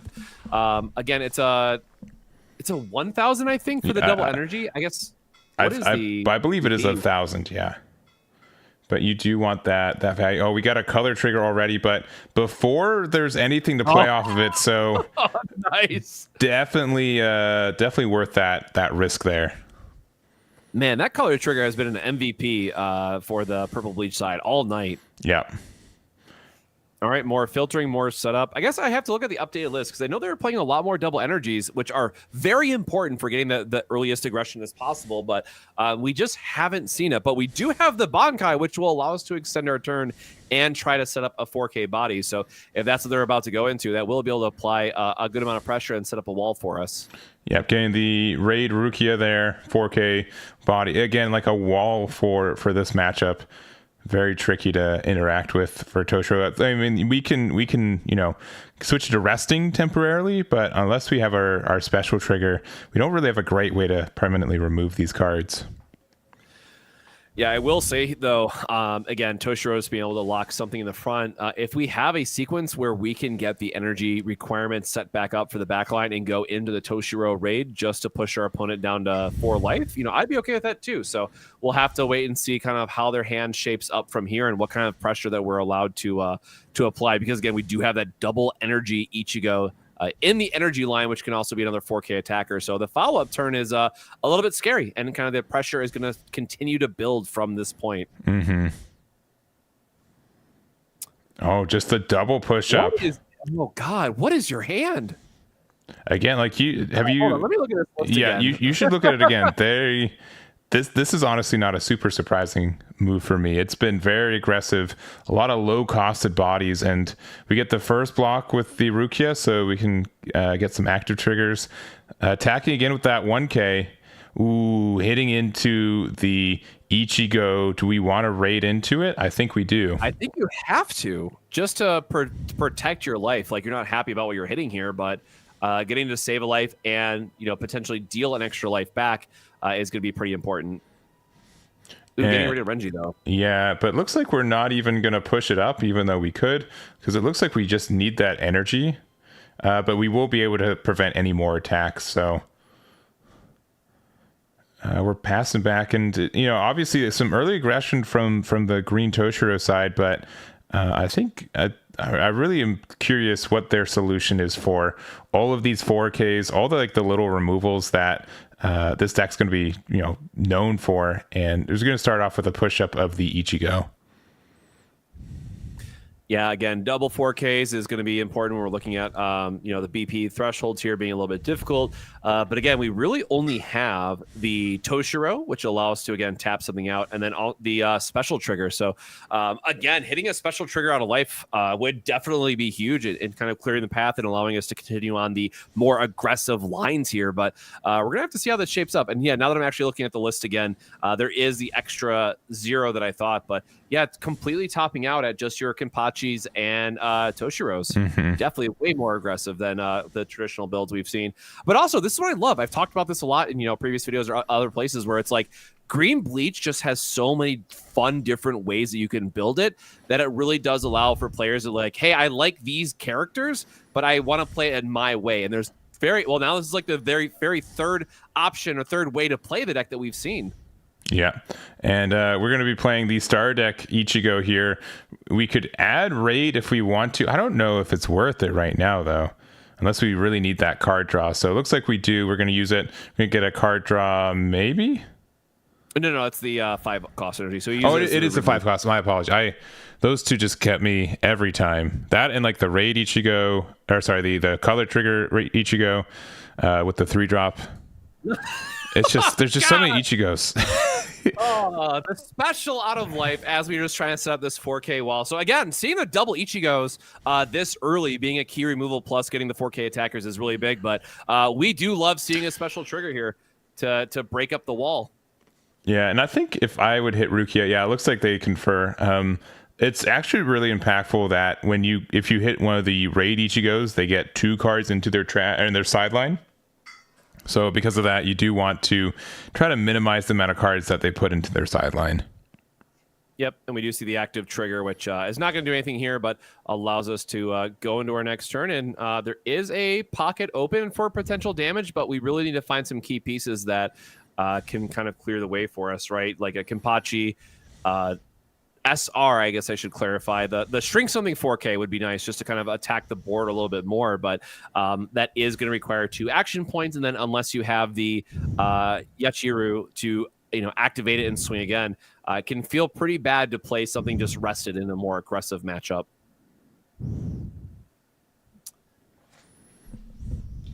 2, 1. I guess we have technically already seen one Yachiru in the energy line, so still have a number of cards here. Again, it's going to be 5 life to 5 life, but we have 3 4K bodies on one side versus just our 2500. That again, attacker is an attacker at this point, but we do need a little bit more support on the board to be able to push through for some damage. All right, and looks like, we're going to give impact, but I don't think that's going to be very helpful right here. No, probably just playing out some bodies, getting the energy requirement that we need, but the 2500 is just not going to be good enough by itself. So there we do see the Zenpachi, which is the one that can't be reduced. We do see another special trigger coming down to get rid of the Renji, save ourselves from the double damage. But again, unfortunately, this is just yep, I get to block this. But going through the motions, we respect it. We respect the hey, I get to still technically attack even if it does nothing. But yeah, huge turn for the Purple Bleach player that they didn't really get that much pressure put against them with only a single 4K placed on board and still having that 3K that goes into a 4K Ichigo that can swing through for some damage. So I think we are going to see a high damage turn here on the crackback. Just because of what they were able to have. And again, the double rate Ichigo is very strong against all versions of Green Bleach. But I think here in this one, really showcasing its strength in the finals. Yeah, and I really am curious. I would say a more traditional build of Green Toshiro kind of struggles, right? Like you put out some 4Ks, but it really is just kind of 4Ks going back and forth, and the lack of impact is very glaring when comparing the two decks. But yeah, I am curious. Yeah, because we're just kind of getting bullied here, and we have a color trigger, so we could put something out on the front line. But again, yeah, when you compare the green color trigger to the purple one, it just feels so much worse. Yeah, I'm not. It's one of the parts of because, as you mentioned earlier, one of the earlier rounds where we saw it's like I just get a free drawback, I get a free cycle back, like whatever I wanted, I just get it back with no questions asked. So, looks like we are gonna see a going all the way down to 2 life here. Triggers unfortunately kind of happening in the wrong sequence for us, and now we have a board of 4K attackers that are cracking back at us. So. We had to just take the damage so that we can hopefully line up our turns where we have 6 other 13 court guards to get the effects out of Zenpachi or Toshiro. But ultimately, I think we're going to be stuck a little bit behind a wall here in what we have access to. But a Toshiro would definitely be helpful here. Yeah, and we don't really have a great way to find one. You know what I mean? Like we either have it or we don't. Yep.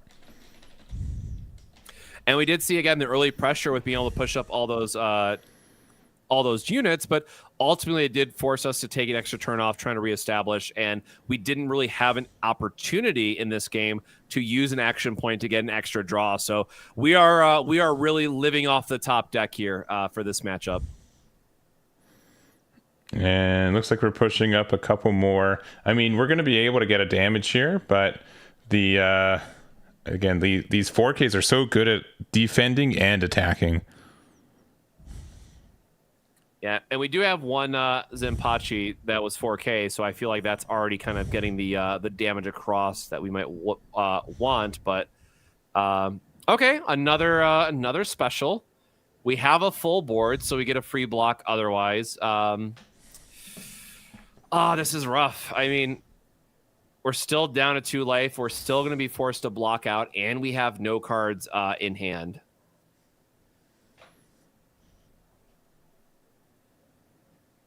Yeah, this is where we would have really liked to have seen a Zenpachi just to be removal plus a 4K body for the follow-up turn. But unfortunately, not hitting not hitting any of the super rares, I guess, in this case, right? We haven't seen any of the Zapachis. We haven't seen any of the 4 energy Toshiros. That's just a bad spot to be in this board state. Yeah, and attacking to Urahara, so a non-trigger feels good. We're going to be able to do likely, one more chip damage here, put him down to 3, but yeah, no real cards in hand is just tough. Yeah, okay, active trigger, not that this really matters. Yeah, you were only getting in the 2 anyways, no matter what. And there it is. So we got a full board, no impact present. Both players are a little bit low in resources. Obviously, the Toshiro is a little bit less with no cards in hand currently, but we'll see. And again, probably the most important part here is knowing that the 13 court guard does require 6 other units on board. So we don't even feel great about blocking here, which is like the real pain. So I think you have to... I guess he doesn't have impact on board, but I don't think he's played a special yet either. I think you unfortunately have to block 1, go down to 1, and then hope you hit Zenpachi... Toshiro exactly off the top, and that still doesn't guarantee you. Yeah, Oh, this is rough. And well, the 'Cause, Zenpachi is also 2 action points, so you can't even like draw an action point, right? Like that Yeah, just like it has to be Zenpachi out of life, or I guess Toshiro out of life will also, help. Mm-hmm. Yeah, this is rough turn. But again, this is what we go back to with kind of a lot of people have asked, Facebook, YouTube, Twitter, everywhere. It's like, I want to see the green matchup into like traditional purple bleach. And it's like, one deck is very good at removing cards. The other really wants to keep stuff on board. And it's just like, that's not an interesting spot that you really want to be on. Now, again, the Zenpachi does help. That does give us a 4K body. But again, they just have other ways to kind of attack through it and get out of it. All right. Thinking about it. Oh, is it draw? Am I getting those two mixed up? Is the other one trigger? Okay, unfortunate. So that it does have to be Toshiro then. Thank you. All right, again, the block. And again, So 3 4Ks and a 3K body. We've got, for lack of other words, just a bunch of weenies on our board. Again, the draw. Oh, I think that was Toshiro, which could be pretty impactful. I think that was Toshiro, but I didn't see the other card, so I think the other card was just non-playable, or doesn't do anything into the board that we maybe care about. It does give you a lockdown on the energy line, but again, there's still a number of 3K and 4K attackers that are just good against our board currently.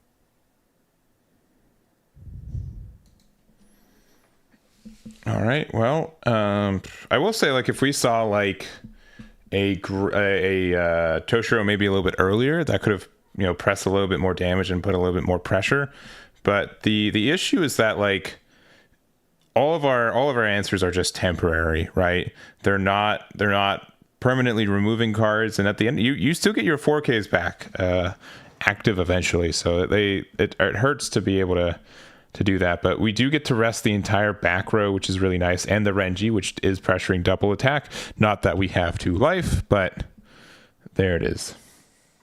Oh, we got a double. Okay. I'm sorry. We drew Toshiro into Toshiro. Oh, okay. Yeah, one was the alt art, one was not, right? Yep. Could you have? Oh no, because they wanted the attack. Oh no, because they needed the 4th energy, so that's why the other one had to stay in the back line. Okay, that makes sense. Gosh, what do you do? So you have only 2 4K attackers. Shinji's like what, a 25? No, he's a 3K. So I guess the 3K Ichigo, and then what's the last card? It's like a 1K. 1K, right? Yeah. It's the temporary double energy. 2K. Yeah. But yeah, it's not great. Or wait, no, that's the nullify impact one. That's kind of relevant, maybe. No, it's the impact one, and then the next one is the double energy temporary. Oh, double Bankai in life. But all right, and then that just gets blocked and then blocked. Yeah. Shinji's 3K, so he would lose. Oh no, he just blocks the other. Yeah. They're just shortcutting. Like, hey, I have this other block instead. Then, but again, double locked. 2 blocks. 4K is pushing back. We have a 4K in the back line. Okay, so what do we got? We got only 2 energy. Oh, no cards in hand. We can give up the nullify impact at this point, and then the other Shinji, and that gives us 3 4K attackers. Yeah. It's not exciting. Is it nullify impact? Maybe I'm wrong. Let me see. It is. It is. Okay, you're right. My apologies. So what does that do for us? What do we... I'm thinking Jursko. I'll put it on the screen. We can't special trigger because we wouldn't have enough energy in the back line if we promote either way. Yeah, sure. Playing another Ichigo for another 4K to the back line that you're going to do something with. Unless he just has the raid. Oh, sure. He has the... Oh, God. But you only have 3 attacks this turn. So you don't get through. Well, no, that's the kill something Ichigo. So he'll force out blocks. This is still good enough. No, because your other Ichigo, like everything blocks here, but you don't lose. Okay, but you effectively lose. You can give impact to your Toshiro. Oh, that's right. He is playing 4 of the Shinji. You are correct. Yeah. I am sorry, and it's only a 2 energy. Yeah. Oh, most decks only play 2. I totally forgot that is technically an out here. Yeah, so it's a promote. We have 2 energy. Oh my god, you're right. I hope. Please let this be the line to win now. Holy shit. I am so excited now that you pointed this out. Yeah, we have, what, 2 draws for it? Oh my god. And we've only seen 1. I think, I don't think he's seen 1 on a life. I think it is really just a promote and pray. All right, thinking about it. I mean, you always take the extra draw. Please see the out. All right, is it there? Oh, I think it is. I think it is. I think it is. I think it is. Oh, please promote the Toshiro, baby. Let's see this. Oh, let's see it happen. Exactly 2 energy in the back with this Shinji giving Toshiro the impact. We are going to see if this is a final. Can Toshiro take it? Nope, cannot. Toshiro, let's go, baby. Nice. And man, it's so unfortunate. There are 2 final triggers as the previous 2 life. If you were a little bit more defensive and took 1, just took 1 less life, right? Just traded something on board, you would have got there. But really great play from both players, and Tyler finding the out. Man, I am so excited that you called that out to live up to that moment, because holy shit, what a way. What a little, man! Now I'm awake. Now I'm ready to see more games. I'm so excited. Well, I've got some mildly bad news, which is that we are concluding the turn with this one. For William and Tyler, congrats for their Oklahoma green Toshiro. Congratulations for their finish there, and getting the first place, getting a fresh box of JJK in a couple weeks when it actually releases. But nonetheless, very well done. Yeah.